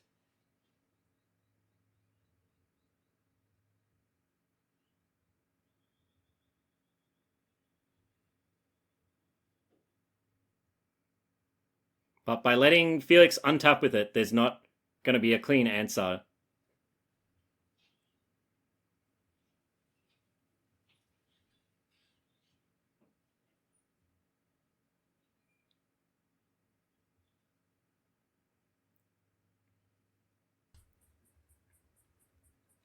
Felix just puzzling out how he wants to spend this mana this turn. If he goes for the copy now, Fergus can bounce it, and then Felix won't have enough mana to redeploy the Paragoyf. Otherwise, he can just sit back and both waste Fergus's mana and try to set it off in a opportunity where it can't be disrupted so much. And it looks like that's what he's going to go for.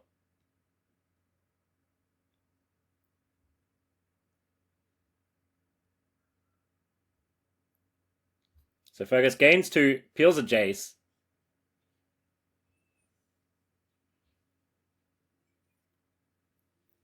This recursive Paragoyf is a big problem.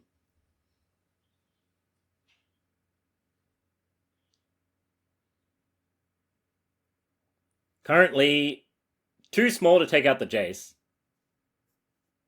I mean, take out the Sheoldred.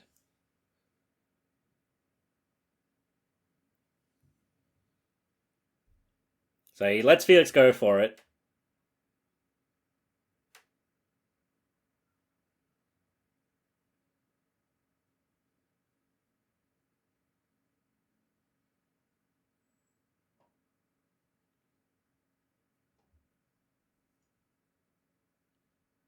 Lion Sash eats some graveyard cards. And now's the moment to pull the trigger. So the short-term move is to... Oh, he's got something else. Ah, it's the Snuff Out. Nice. So he didn't have to go for the bounce, which is really good because bouncing Paragoyf is costly.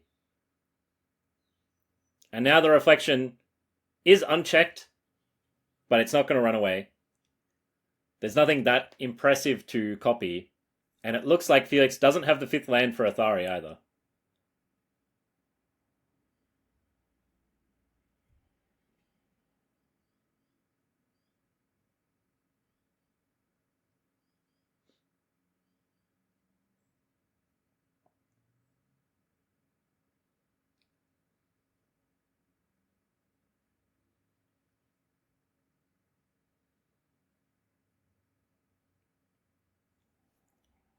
So Fergus can continue growing the Lion Sash.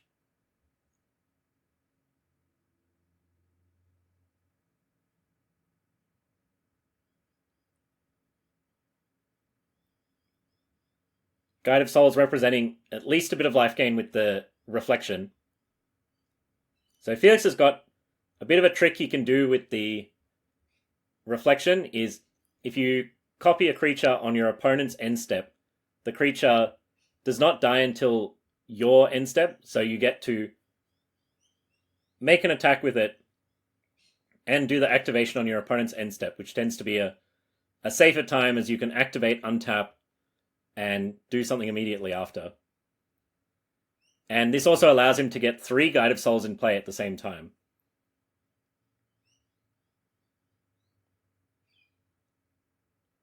So continuing to attack Fergus's graveyard, but it looks like he values the +1 counters on the Lion Sash more.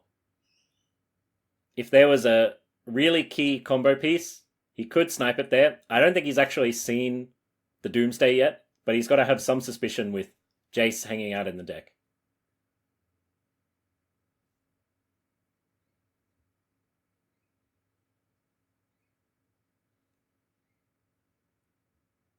And here's a Jackrabbit. Gains 2 energy and 2 life. Looks like he's going to be copying something other than a Guide of Souls here.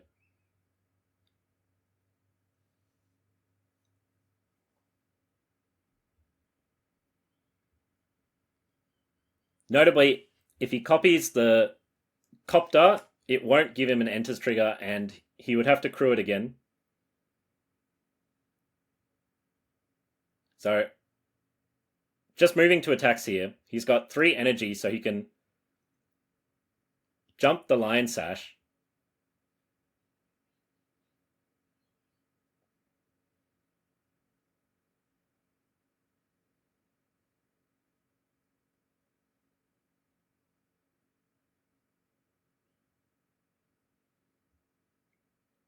He's going to jump the Guide of Souls here.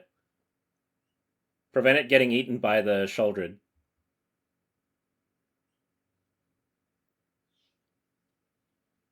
And the Kiki-Jiki on defense makes it quite hard for Fergus to make a counterattack.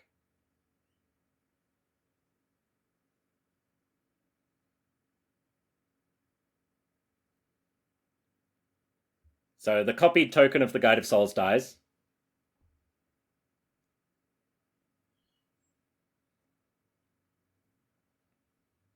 And Fergus has got to consider what he can do with the Ether Spellbomb here.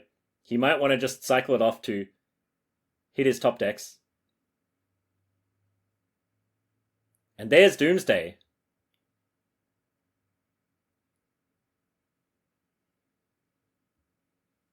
So we'll see if he wants to try and set something up with the Doomsday.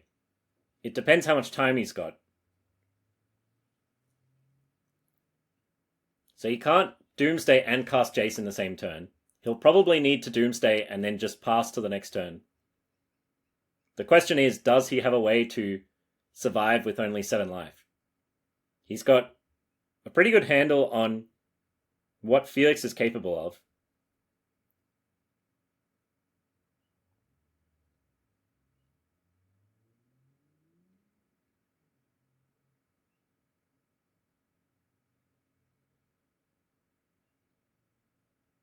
And Felix doesn't have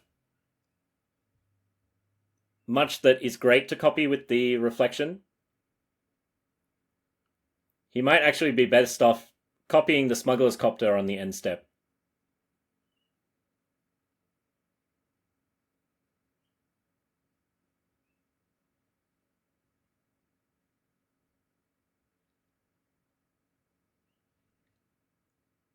So Felix can get quite a bit of damage in the air with Smuggler's Copter. He's got 8 damage in the air on board, so if Fergus just goes for Doomsday and pass, he loses.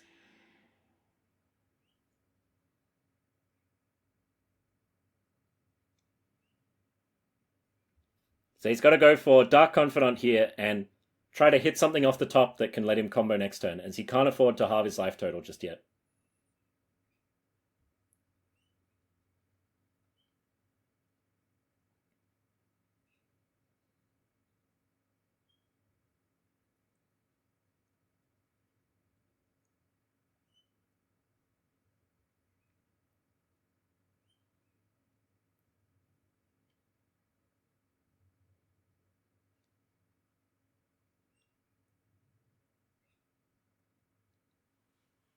So from Felix's point of view, he can make a copy of something with the Reflection.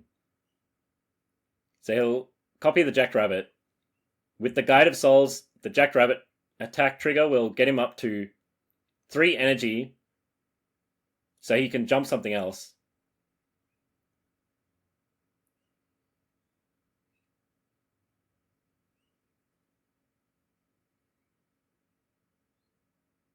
So it looks like he's got 13 damage in the air.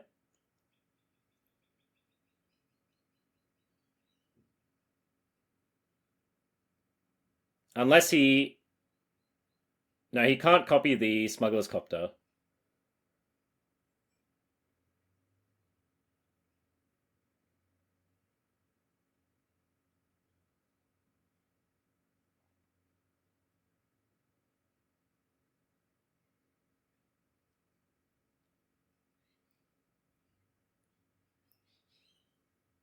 So that's more energy.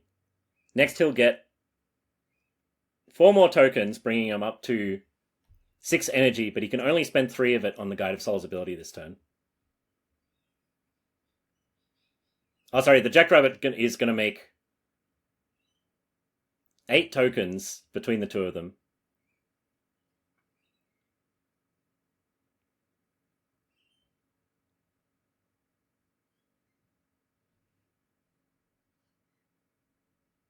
So we'll probably see flying on the Jackrabbit. That brings it up to a 9 power flyer.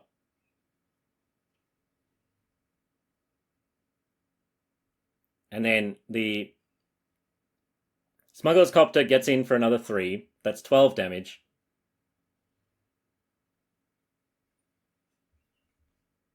He doesn't have to worry about being killed on the way back.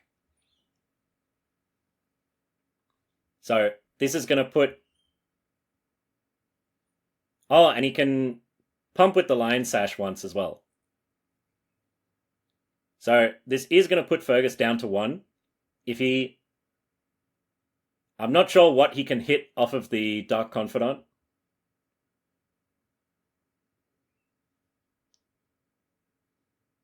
So, ordering the triggers, the power of Jackrabbit is checked on resolution. So this is going to produce a ton of tokens. 10 tokens there.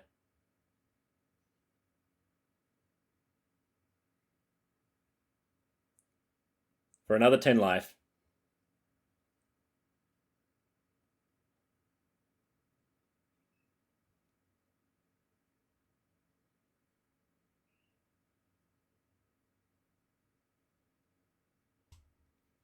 The Jackrabbit should have 3 counters on it, not 4, as it started the turn on 1 counter and only got 2 from the Guide of Souls.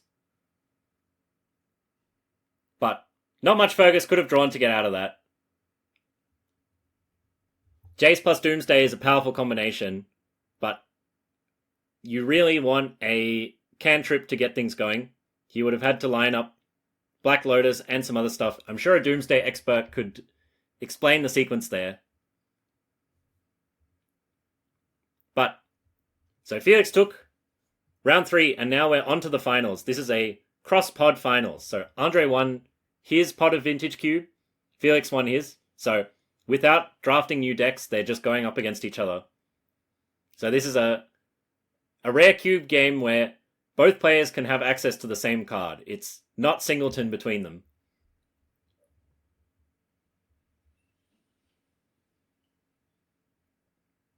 And we've got some nice turn 1 plays.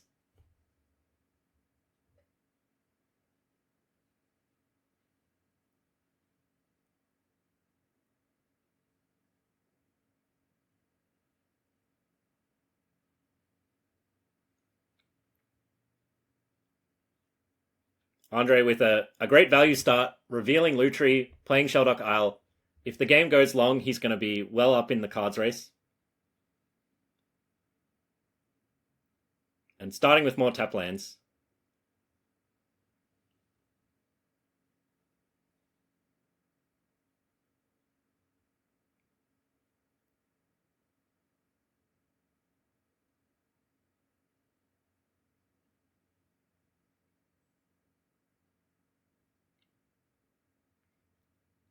Both players have been already playing Magic for about 10 hours so far.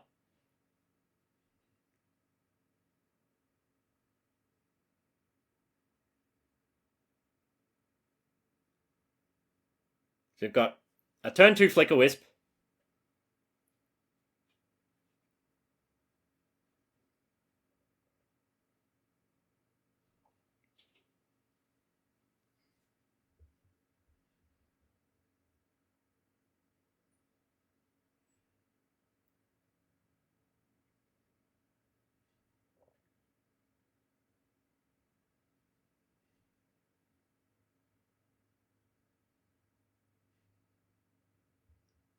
And Dak Faden stealing a Sol Ring is nice.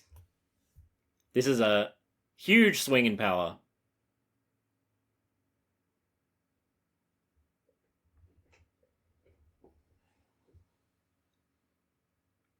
Dak Faden often playing as a sorcery with upside.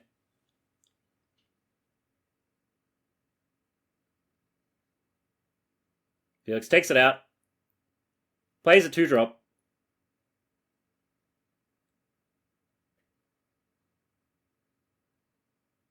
Looks like he's drawn some awkward cards for the matchup. He's got a creature removal spell and a Kaldra Complete without a Stoneforge Mystic. From Andre's side, he's got quite a few expensive spells really unlocked by the Stolen Sol Ring.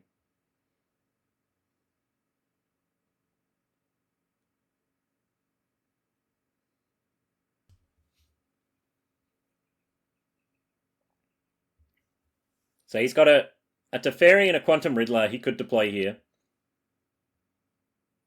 And a Subtlety, he probably wants to bank a blue card to be able to evoke.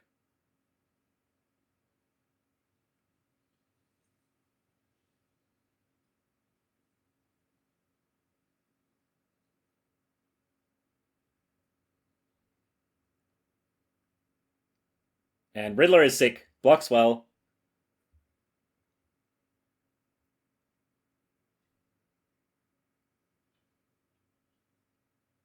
Good value. Andre has just got so much more mana than Felix.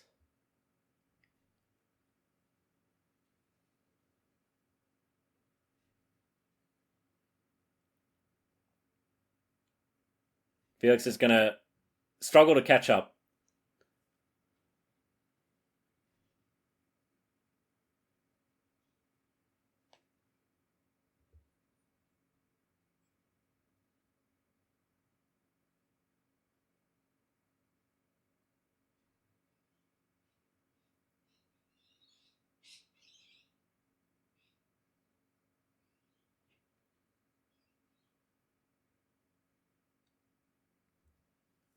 And wins for the Riddler.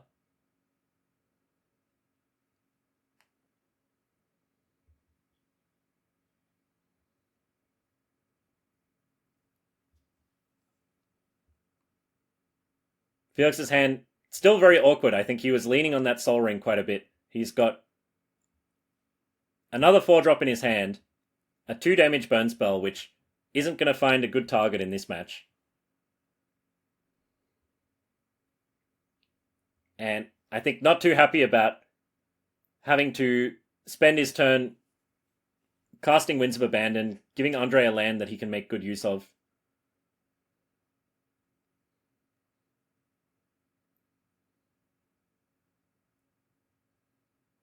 And gets in for the first 5 points.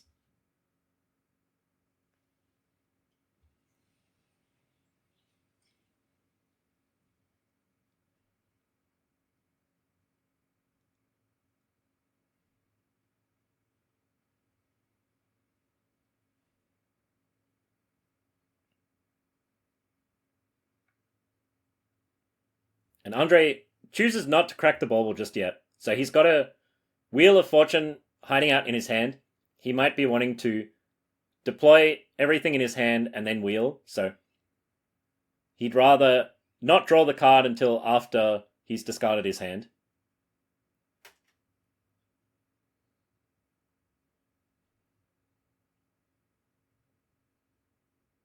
And a Cosmogrand Zenith can be a backbreaking threat against these small creature decks. The 1/1 tokens, relevant blockers that Felix cannot afford to be spending removal on.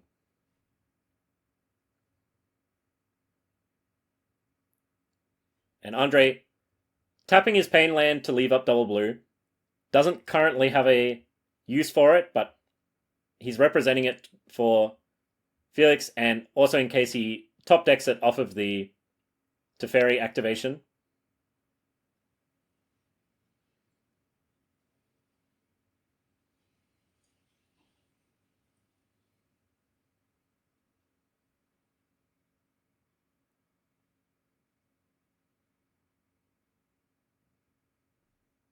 And misses the draw off the Teferi.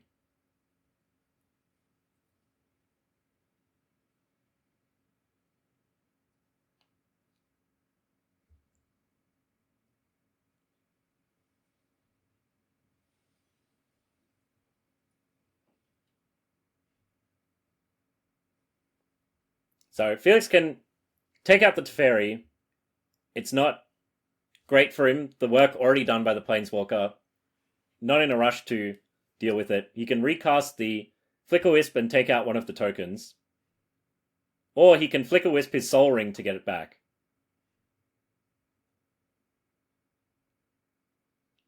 Which is a little late in the game to be doing it, but being able to get his Soul Ring back here is a pretty big move if he can set it up. So it pays 3 for the land. I've got a Pyrogoyf, a 3/4. Can't take out the Zenith. So it just goes after the Teferi.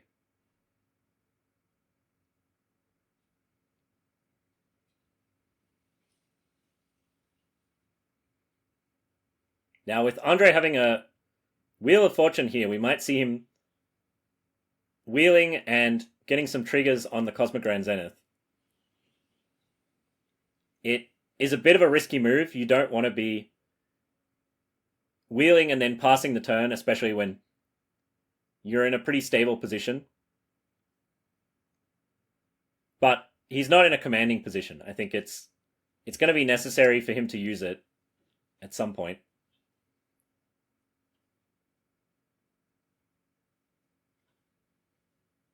And as long as Felix has more cards stuck in hand, it is a net positive for Andre. So Andre has the option of deploying Subtlety just as a 3/3 flyer before wheeling, which is not a very efficient use of mana.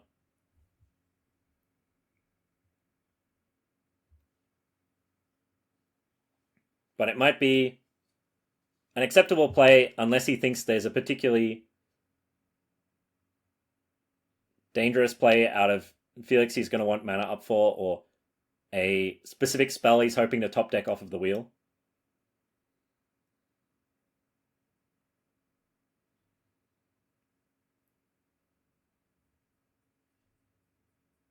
So he's going to play it slow, picks up the Lutri. Likely we'll see him angling for a hard cast Subtlety next turn, and then if Felix doesn't cooperate with a spell worth countering, he can flash in the Lutri.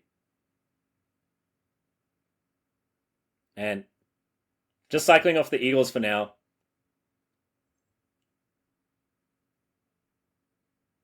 Unlikely he's going to have the chance to deploy a 6-mana spell with this wheel sitting in his hand.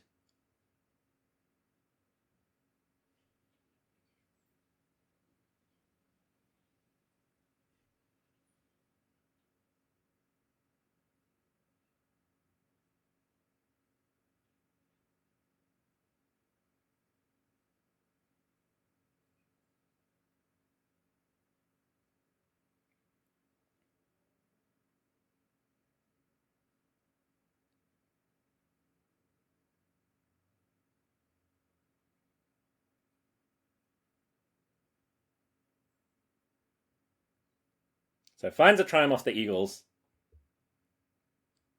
Just developing out his mana here. From what he's seen, Felix has only got 1 or 2 spells he can deploy this turn.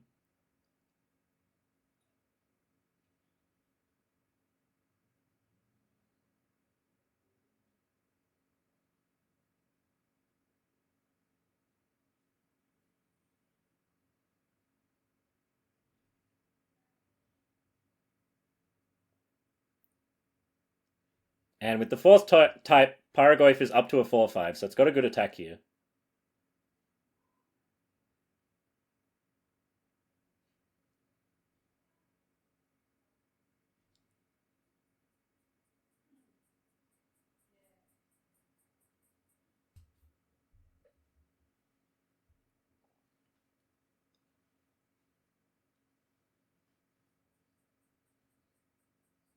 Four, 5 Pyrogoyf coming in. And Andre's happy to chump block it.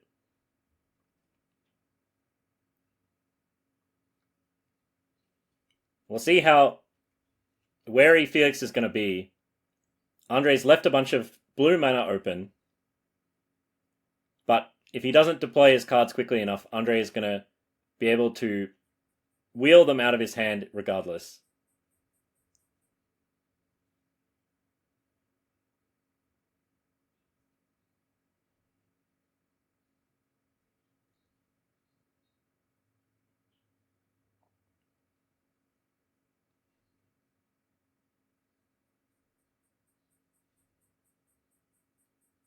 And looks like this is likely to elicit a response from Andre. Flicker Wisp on Pyrogoyf is a really nasty combo. Takes 1 off the Canyon. Counters the Flicker Wisp, and now his hand's empty enough. He'll soon be ready to deploy the wheel if he wants to.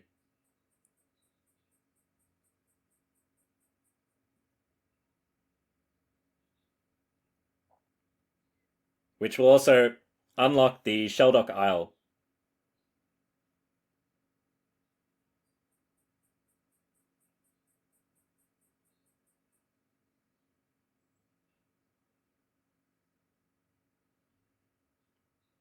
Mox is a nice combo with Wheel of Fortune.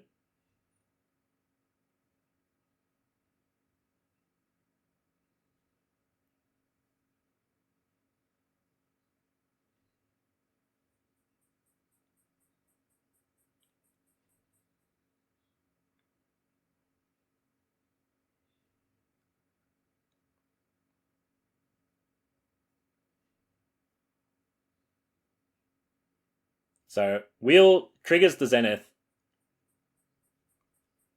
Lutri comes down to copy the Wheel.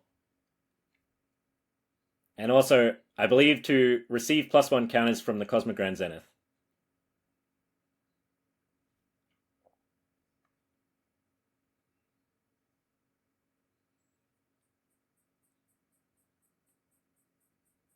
So, both players are going to go through 14 cards.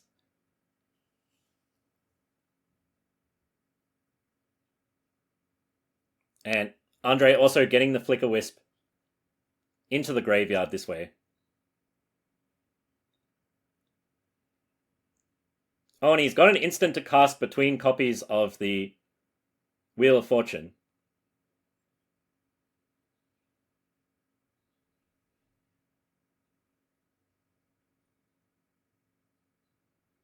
So, Zenith Trigger is still on the stack,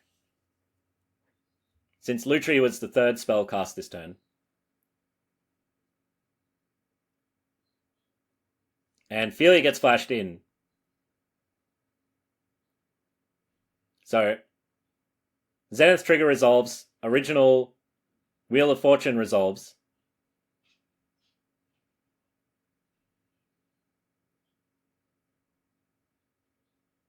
Andre's getting a little close to the bottom of his library, and he's got a ton of power in play.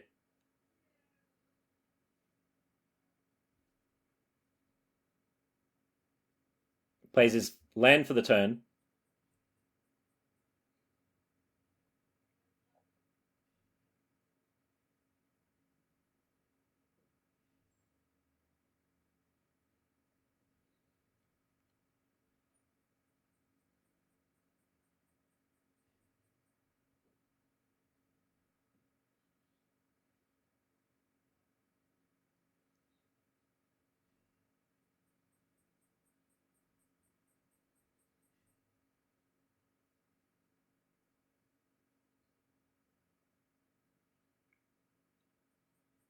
And Mox as well, imprinting No More Lies.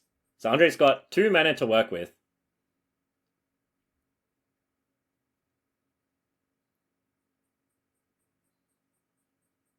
And now he's ready to cycle off the Urza's Bauble.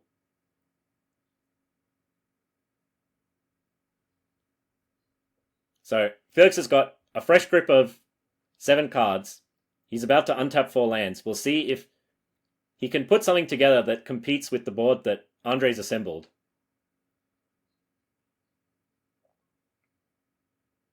But first, Andre getting in for quite a bit with his creatures that are ready to attack. So that's 9 damage coming across.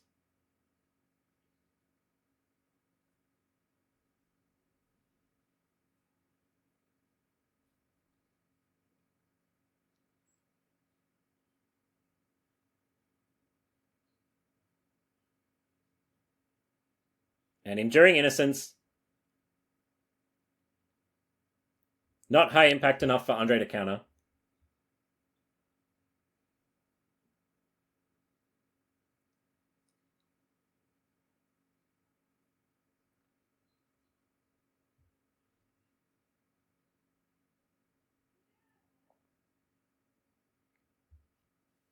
And mulling over the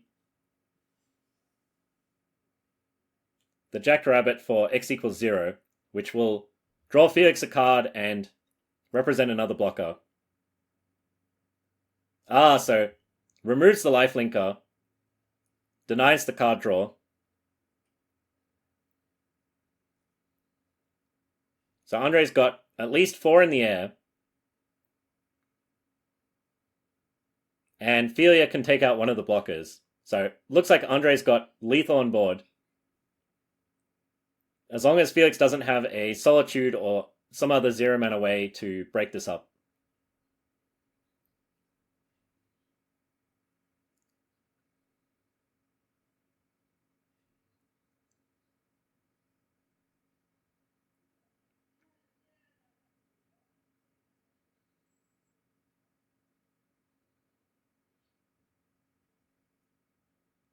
And an extra Teferi. Why not?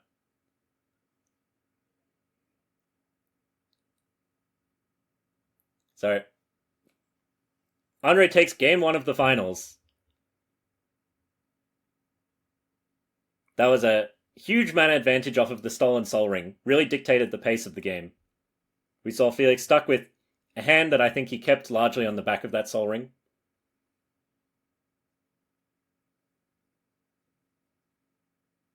And we're on to game 2.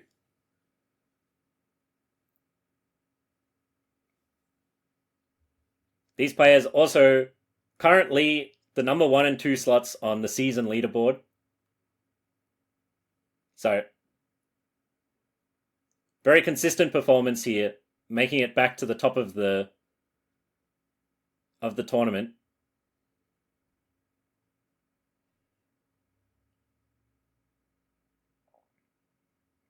I've got a Stoneforge Mystic just for Glimmerlens. So Felix has actually got a Kaldra Complete already in his hand. And so this is not tipping off the power of the Stoneforge Mystic activation here.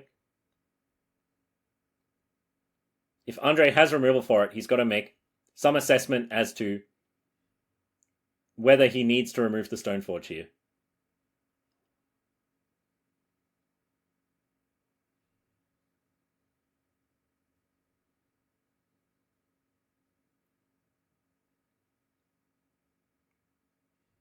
And there's a Chrome Mox Imprinting Riddler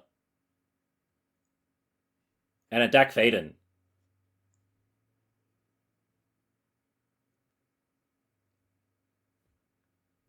So looting for now.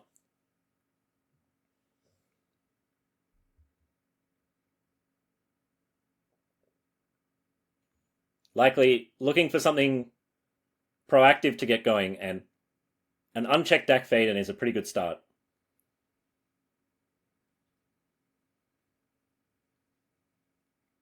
But Kaldra Complete is also a nice start. So he's got a 5/5 haste. It'll take out the Dak Faden immediately. And Dak Faden, not even a good answer against Kaldra Complete, as stealing the equipment doesn't change the status of the Germ token until you can pay the equip cost.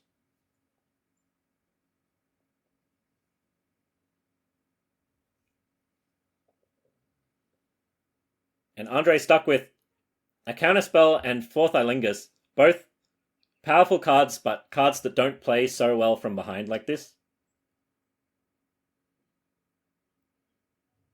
He's going to need to find a Brazen Borrower or some other answer for the Germ token.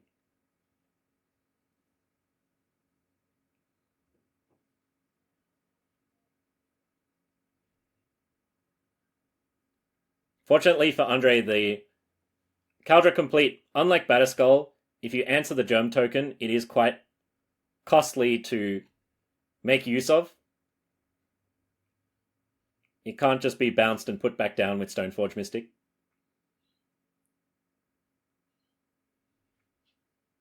So Andre's got the option of making a 2/2 with Fourth Ilingus. Probably doesn't want to take the Monarch, as he's falling behind on the board quite badly. He can also pick up Lutri or represent a Counterspell. And picks up Lutri. Representing a Counterspell from a losing position is pretty rough, as it makes it very easy for your opponent to play around it.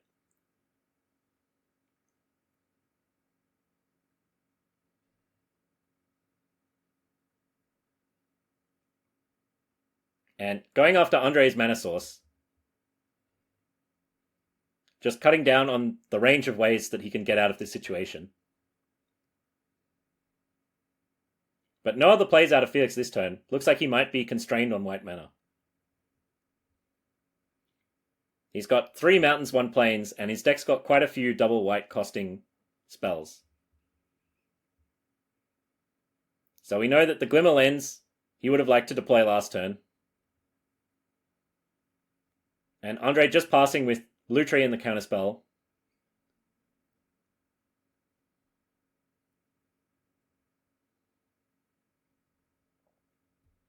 So it starts with an attack.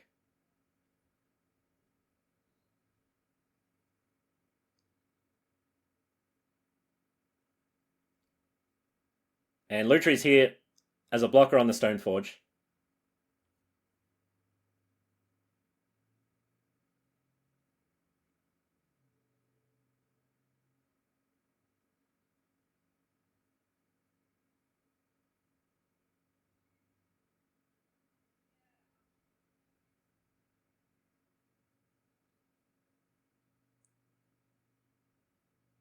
Oh, and Andre 1 mana away from deploying Teferi. That portable hull making a big difference here.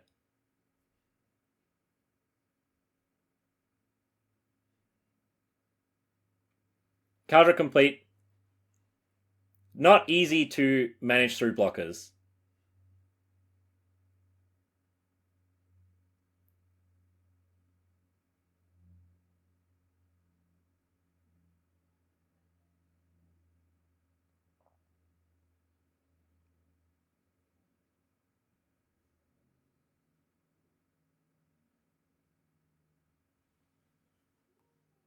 So Andre could go for a 4th for 1, make a 2/2, which might become more relevant if he can deal with the Germ token.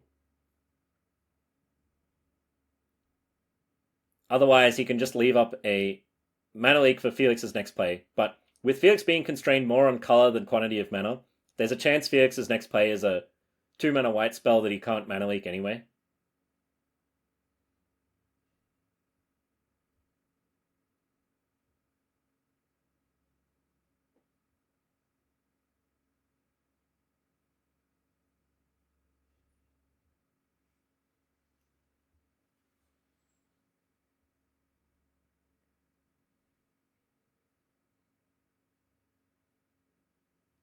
Oh, and he cashes in the Lotus Petal. So this is 2 2/2s.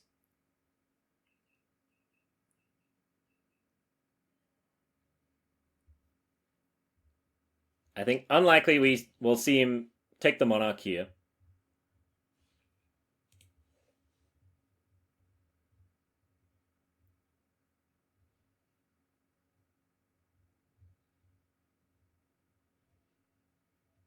And yeah, just passing the turn.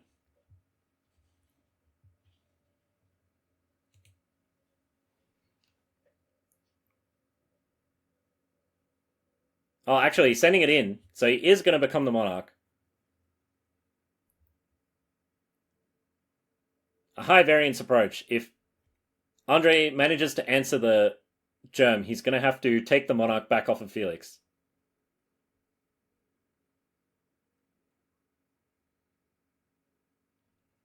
Glimmer Lens triggers to draw Felix a card.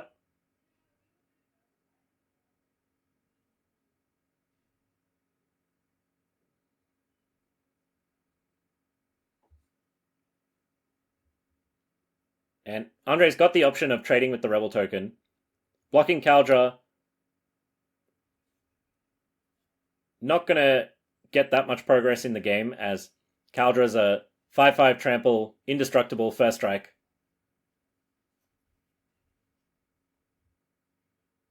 He's going to need a removal spell for that one.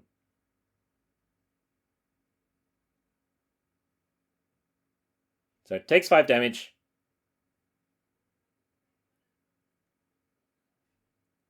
Takes the Monarch.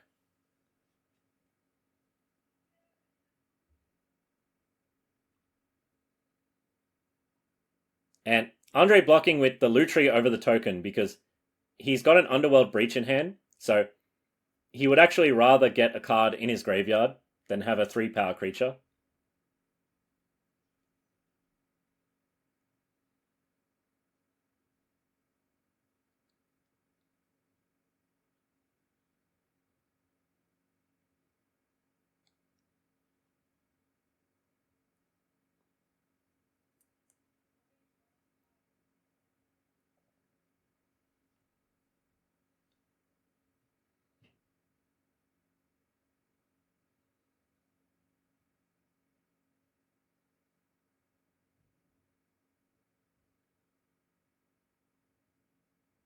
So Andre, I think, still 4 draw steps away from being able to activate Shelldock Isle.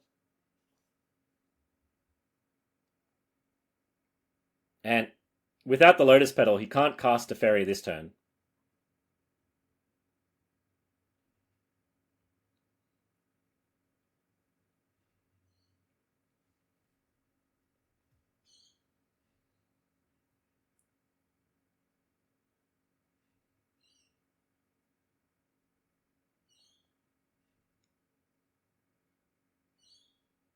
This quick Stoneforge into Kaldra has put a very tight time constraint on the game. Andre's got a lot of good tools and not enough time to deploy them. He's been on the back foot ever since turn 3.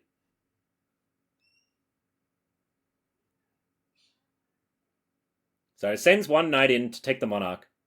It's got trample. So a block from Felix would not prevent Andre from drawing a card.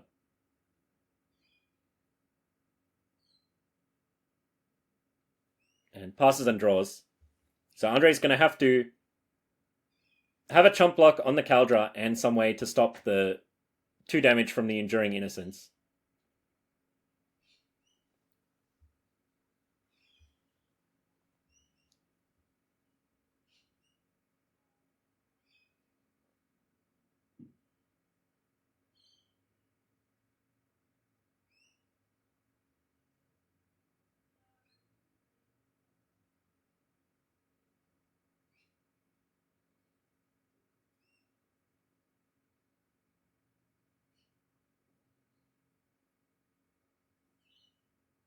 And Felix pushing for lethal, taking out the token.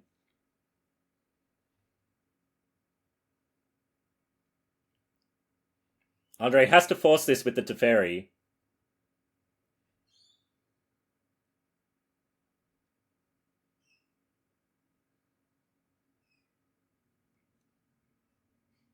As Mana Leak's not going to work here.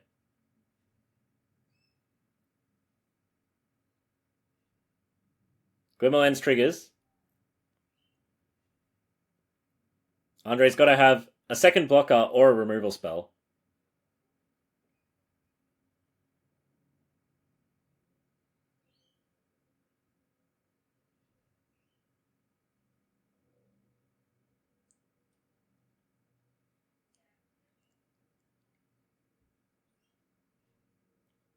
So here's the blocker.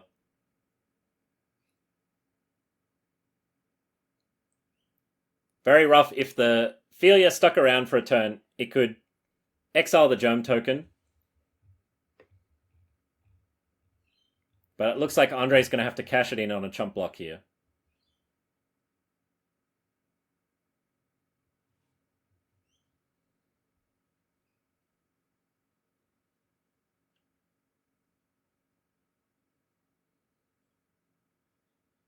So Andre goes to 2, Fierce goes back up to 20.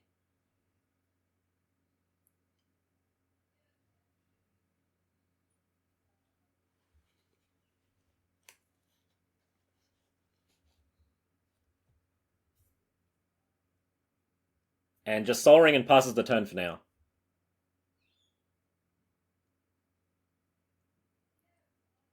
Not much difference between 2 and 1 here.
It's Andre's last turn to answer the germ.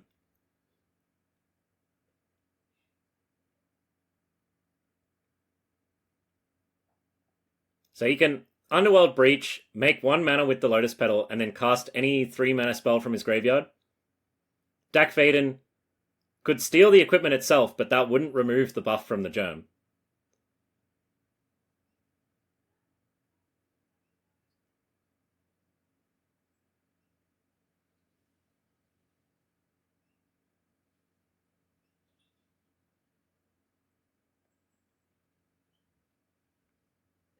So with Voice as a second chump blocker, he can survive another turn. As long as nothing happens.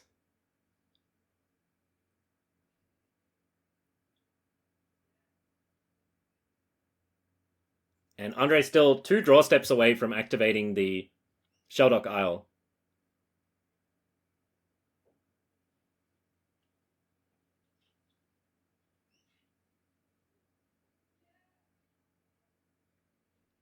So Felix casting the Witch Enchanter to draw a card off the Enduring Innocence. Sends in the germ.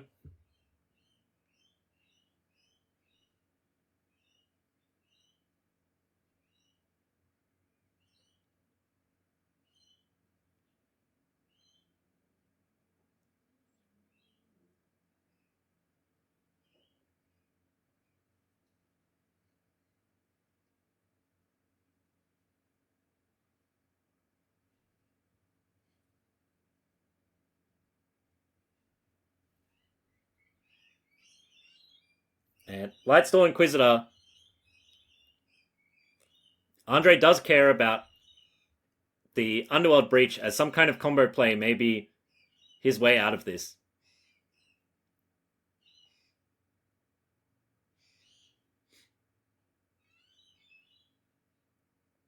So, Mana Leak taps out Felix. Andre gets taxed for 1 on the Underworld Breach.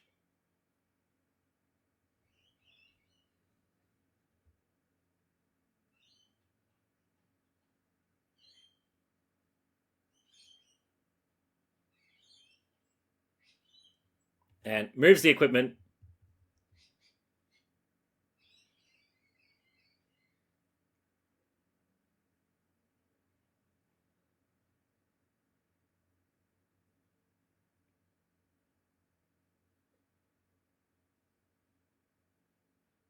Just a Force of Will for turn.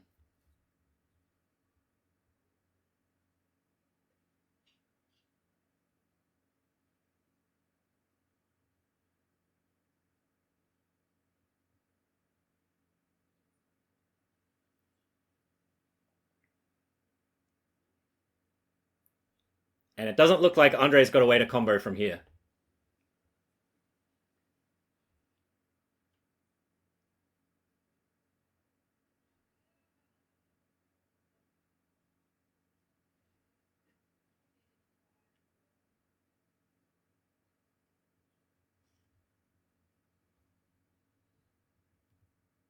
So Felix plays another hasty threat, sends them all in.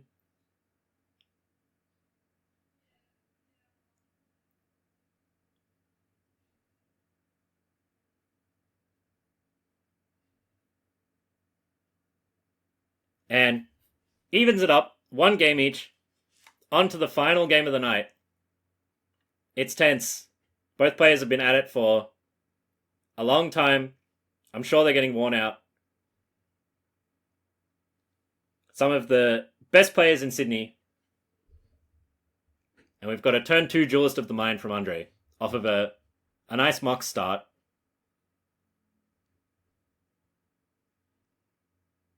Oh, up against a removal spell for the Mox.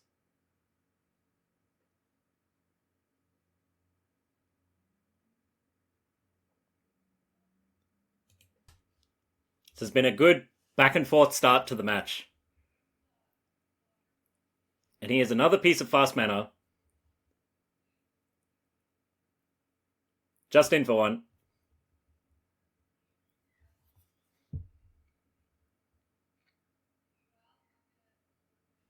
And the return of Stoneforge Mystic. Andre's seen what this is capable of.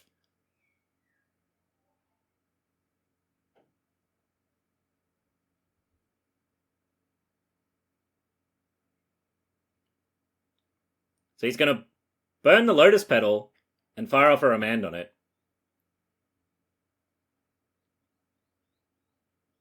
So we get a crime trigger off the Duelist.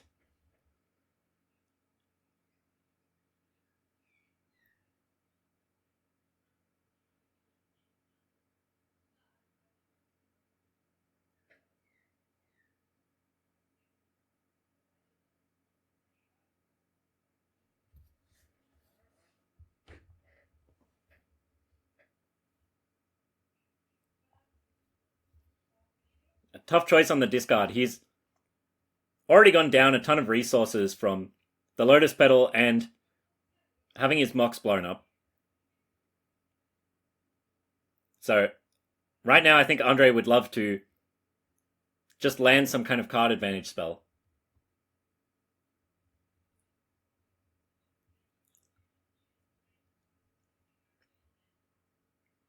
Justin, for one, picks up the Lutri. Exactly the kind of thing that he wants at this point in the game. Just being able to cash in some kind of card advantage to make up for the amount of resources that have been stripped out of his opening hand this game.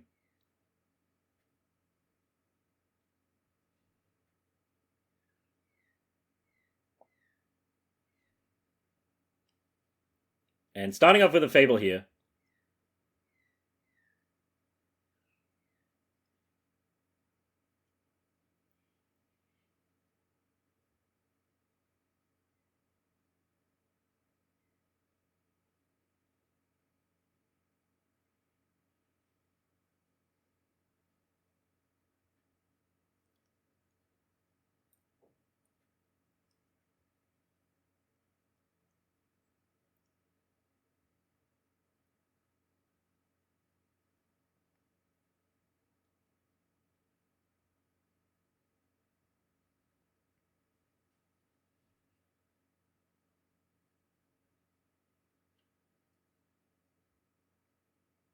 Just passing the turn, Andre's got Fatal Push plus Lutri, so if he can bait Felix into casting a second creature, he can get a nice 2-for-1 here. He'd really like to nab the Stoneforge Mystic, as he understands the importance of getting that one. So just rummages a single card off the Saga.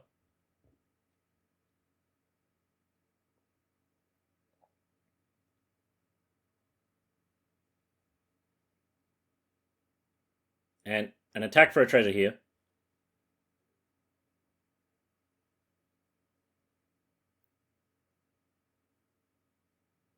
Andre takes the block and sacks the land. So we got this fixed up a little bit further along in the match. Duelist of the Mind. It's easy to assume that Duelist has a base 1 power and that drawing an extra card brings it up to 2, but it actually has a base 0 power on your opponent's turn. So Andre went for the card draw there, thinking he would turn it into a 2-3. Felix also assumed as much. Put the token in the bin, and we'll fix it up in a turn or two. So, in the meantime, Enduring Innocence is here.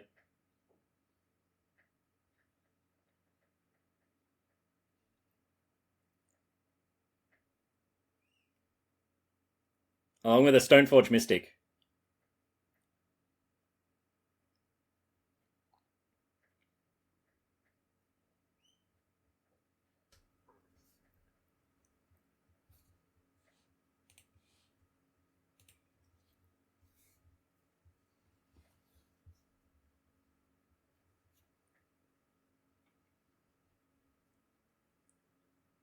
So, I believe we're just resolving the token now. As I said, both players have been playing Magic for 10 hours. Very understandable thing to miss.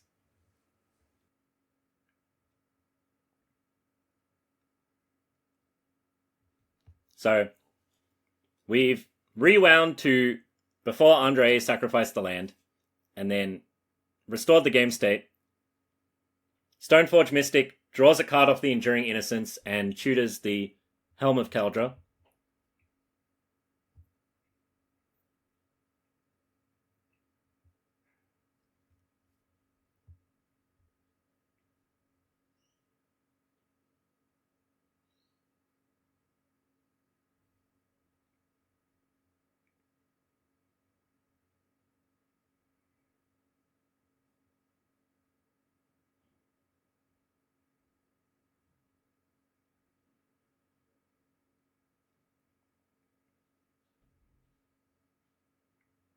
And we've got an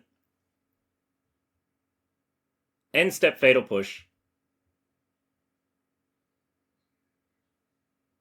The crime trigger from Duelist of the Mind. So Andre skips the draw because we rewound the Sacrificing of the Canyon.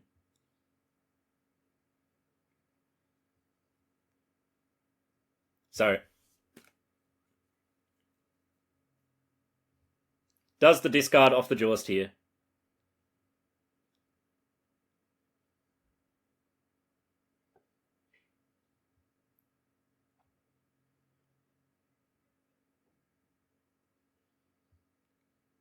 And Lutri copies the Fatal Push to get the token.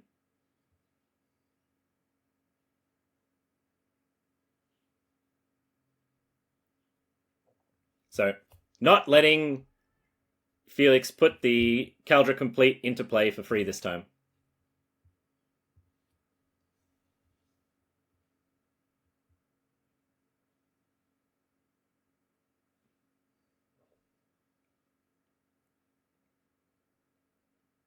And here's Omnath.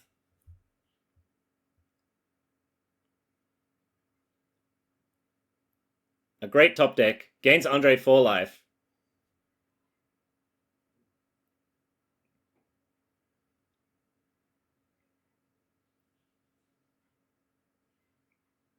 And sends in with Lutri and the 2/3 Duelist.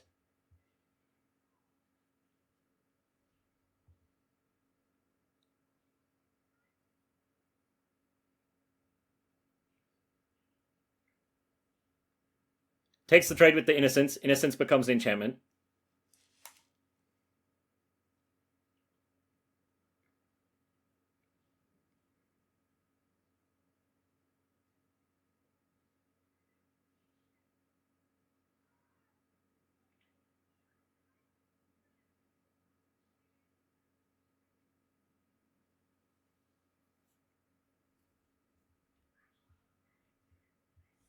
And the Reflection entering triggers the Enduring Innocence to draw an extra card.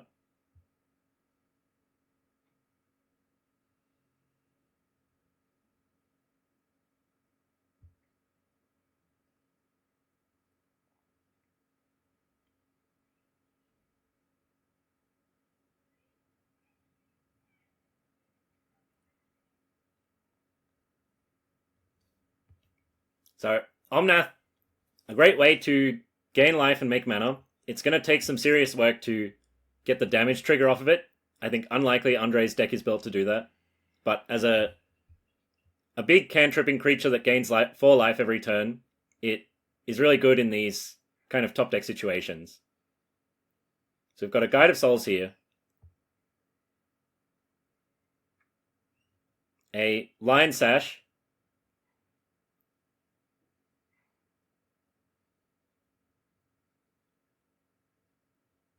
Both players settling in for a longer game now.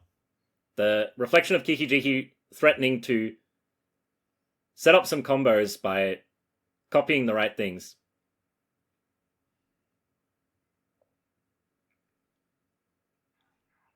And Andre's got to pick a card to be taxed here.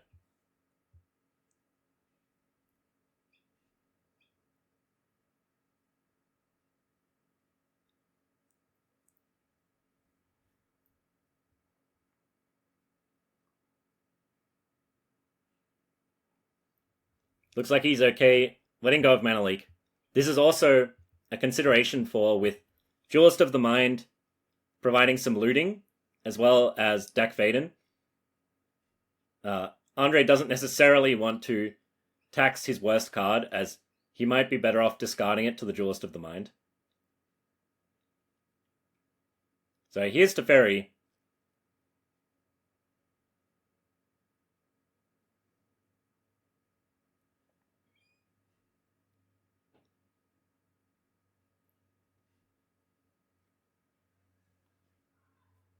Tough to pick a target here. Bouncing the Saga is not ideal, but it looks like that's the most threatening permanent. Andre doesn't want to let Felix set up a combo with it. So Loot Trigger resolves first. And then Andre draws off the Teferi.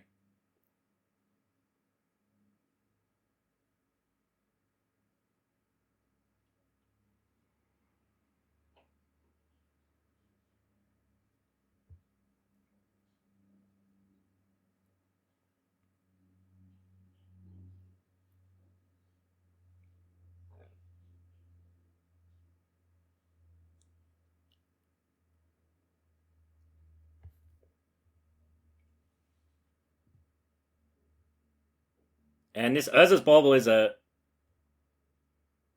nice cheap way to work with the Duelist. So he can sacrifice it on Felix's turn to get a loot trigger, and then on his turn he draws a card which beefs up the Duelist. Small synergies, but not coming at any cost to Andre, really. Playing a 0-mana cantrip.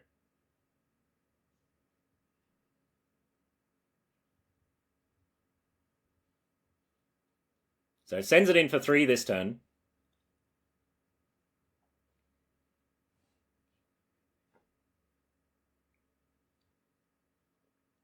And safe, pretty confident with sending in the Omnath as well. Not concerned about it getting quad blocked. And on 22 life, he's okay getting attacked for a bit. He's okay losing the Teferi.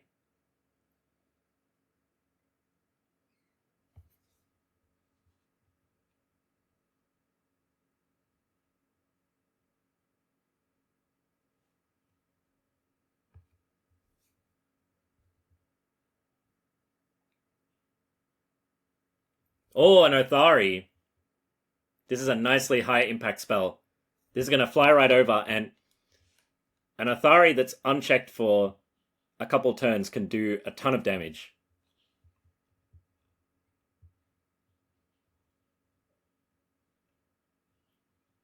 So Othari comes in, Guide of Souls triggers.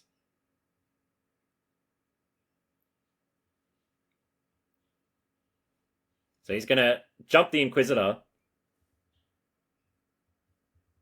The 1-power Duelist of the Mind can only kill Lion Sash here.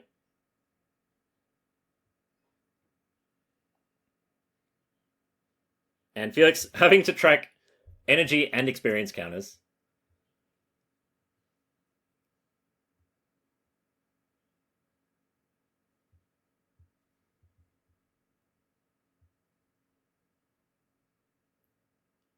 Felix gaining 3 life off the Othari lifelink. And it looks like at least some of the creatures were coming at Teferi.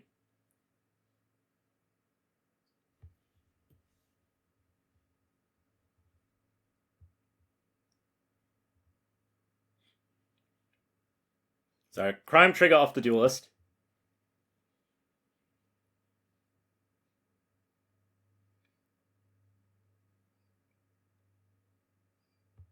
I realize I've just made the same mistake, thinking Duelist has 1 power on Felix's turn. So now it's up to just 1 power.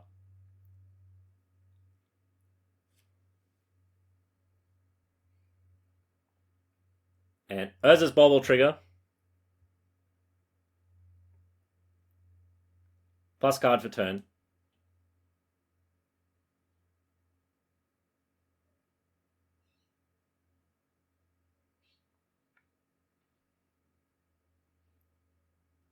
Andre's got a Wheel of Fortune here, which would bring Duelist up to 9 power. Unlikely he's going to have enough to chain together to bring that up to 14.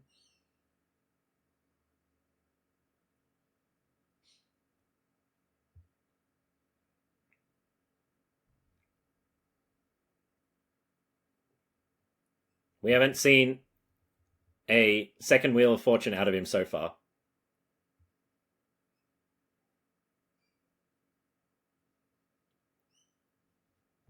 And if Athari survives a turn, it's going to be making 2 more attacking rebels. This is resolving a mistrigger for the rebel entering and triggering the Enduring Innocence.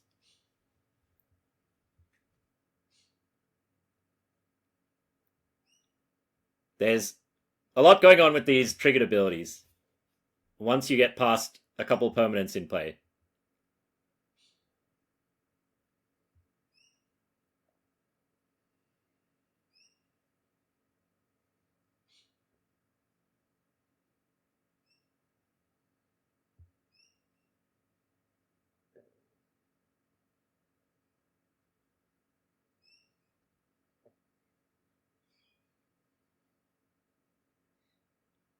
So next turn, Athari is going to make 2 more 2/2s.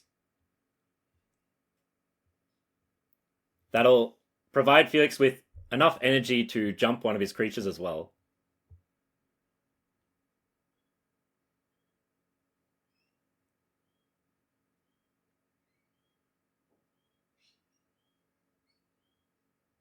Andre's got the Brazen Borrower to bounce the Athari, which will buy him quite a bit of time.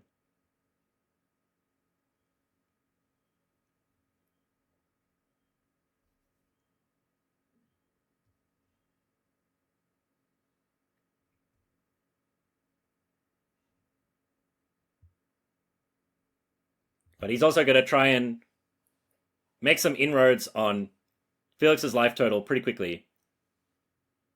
If he can get a few hits in, the Guide of Soul will only gain a couple life, and Duelist of the Mind plus Wheel of Fortune can represent a bunch of bonus damage.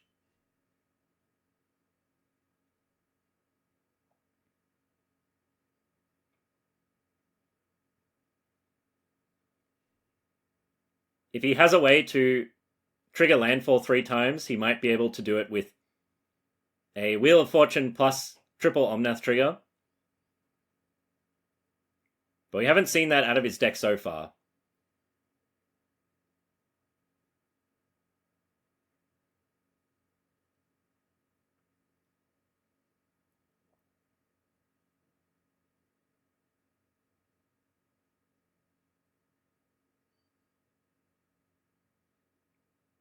So he's going for the Brazen Borrower now. Gets the Crime trigger.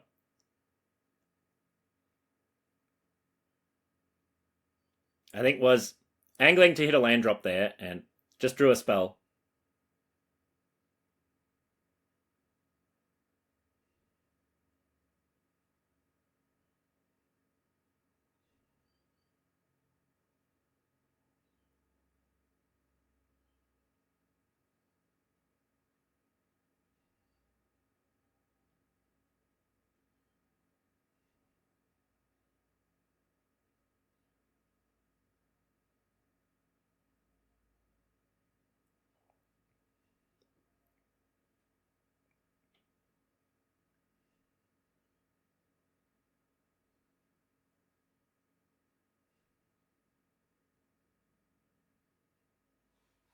And now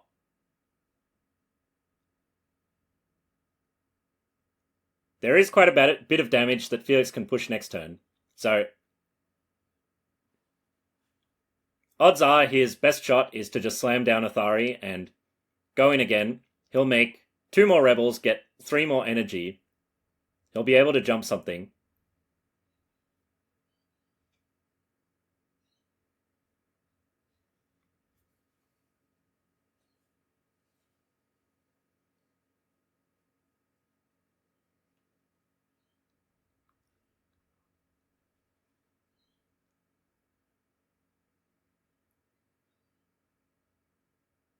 Oh, and a portable hole for the Duelist of the Mind.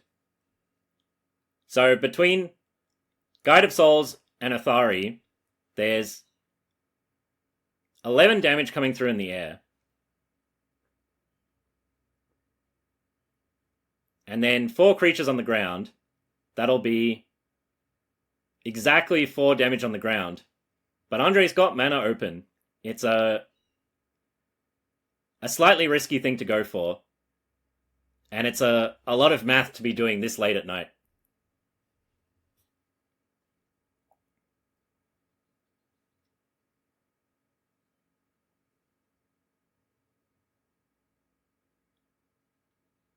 And at this point in the tournament, the players have been asked to hurry it along, so I wouldn't be surprised if Felix just sends it, doesn't do the math, and hopes that this is enough for lethal.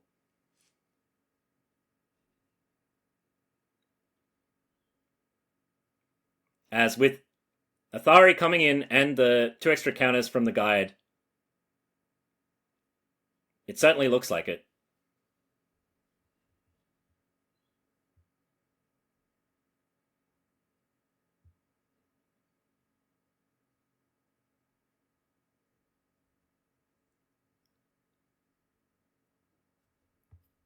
So Andre can only block a 2-2 here.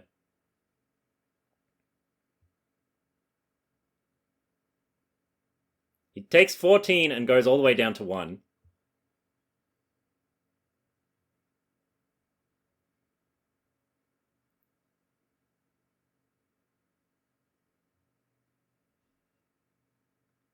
And Felix is way ahead on board.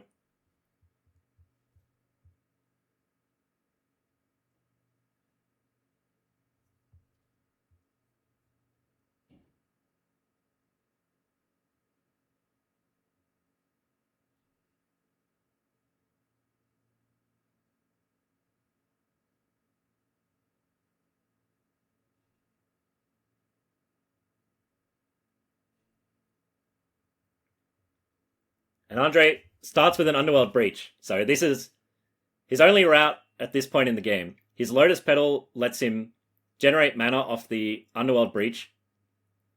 And the Wheel of Fortune lets him generate more cards in graveyard. So he's got a bit of a discount version of the Underworld Breach, Brain Freeze, Lion's Eye Diamond combo.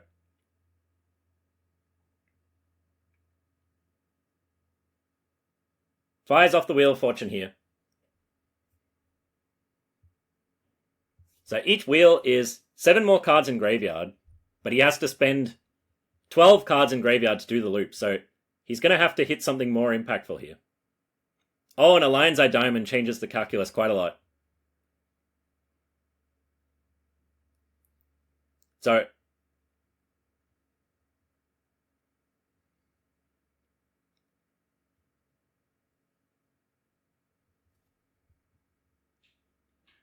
already he's got 5 casts of the Lion's Eye Diamond available to him.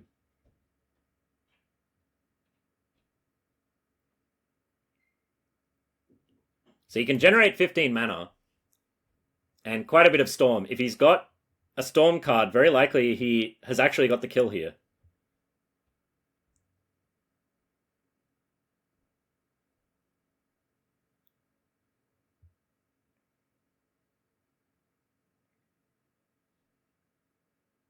And plays his land for turn. Omnath makes a ton of mana as well, if he's got a land to fetch here.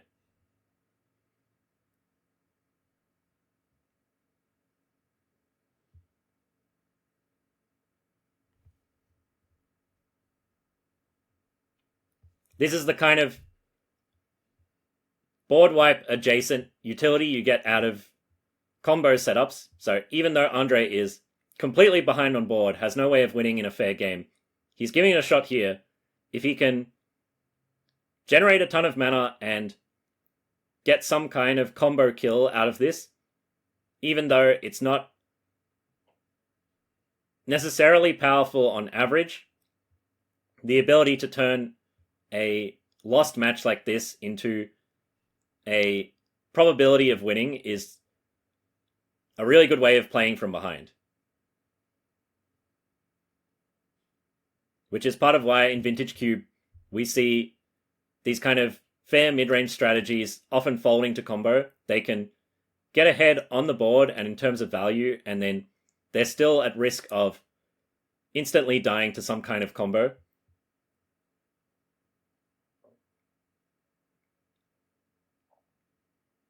So Andre's got 4 mana floating from the Omnath. The Lion's Eye Diamond in play.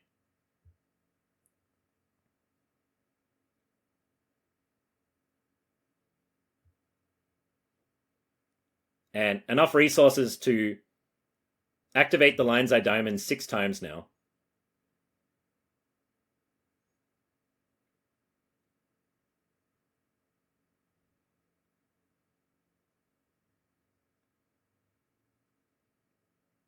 So, warps Quantum Riddler, responds to the Quantum Riddler ability by discarding his hand to Lion's Eye Diamond, which will cause the Riddler to draw 2 cards instead of 1.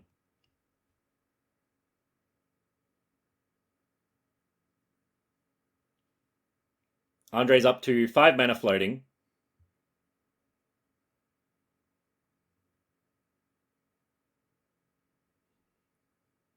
I think we've skipped ahead on the draw trigger here.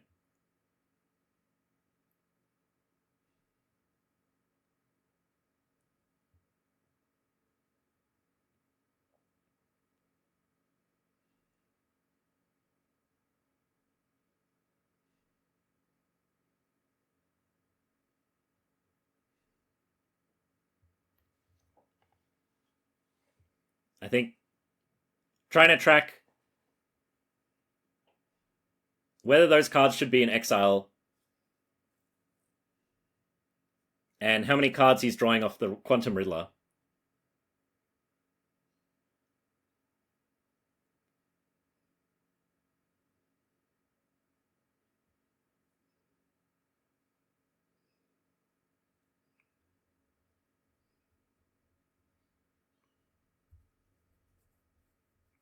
So Andre is actually going for playing the Quantum Riddler, drawing a card, and then sacrificing the Lion's Eye Diamond. So he only draws 1 card off the Riddler. He spends 3 of his 5 mana flashing back Wheel of Fortune, which draws him 8 cards off of the Riddler, so he didn't want to draw the extra card, or else he would be decked out.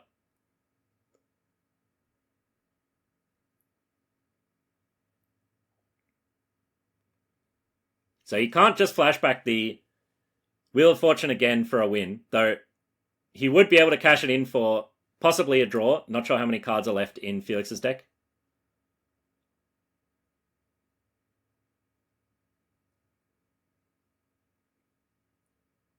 So Wheel of Fortune resolves. Lion's Eye Diamond discards Andre's hand and banks him up to 5 mana again.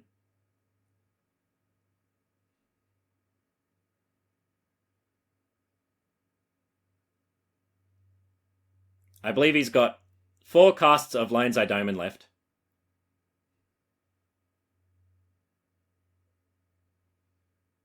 He's on 8. That puts him to 11. Hand will be in the graveyard, but that's a minor detail.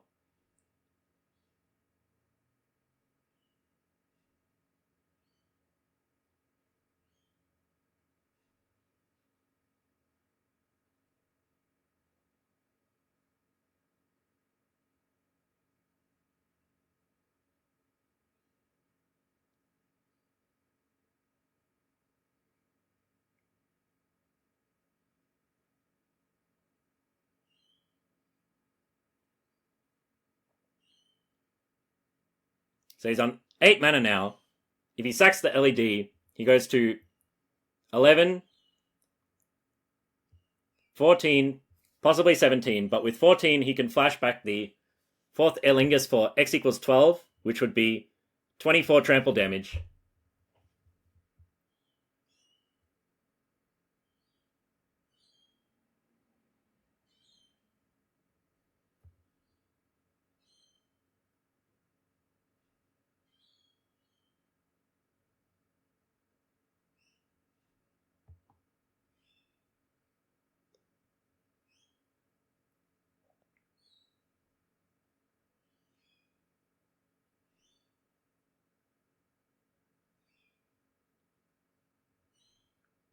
So he goes to 11 mana.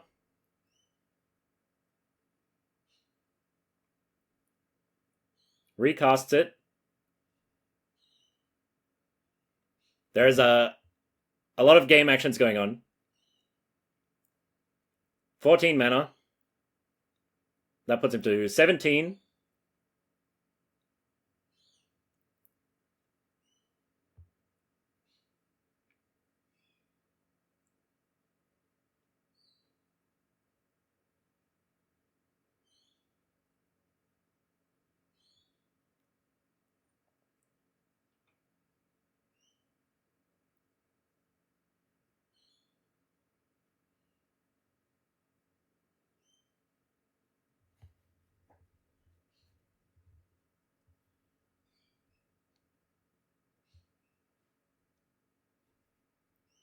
And there's been a lot of tracking, rewinding, and organizing this match. But it looks like Andre can cast 4th Elingus for X equals 15, makes 15 2/2s with trample. Felix doesn't have a way to block them. Andre's going to steal the finals right under Felix's nose. A rough way for it to go, and this is how grueling these long tournaments can be. Congratulations, Andre, winner of the 2025 Sydney Cube Championships. Showing us some massive combo nonsense and taking home the trophy. That was a tense final turn. I hope you all enjoyed the tournament. We're looking forward to hosting it again in the future. Please come along, and we hope you enjoyed watching.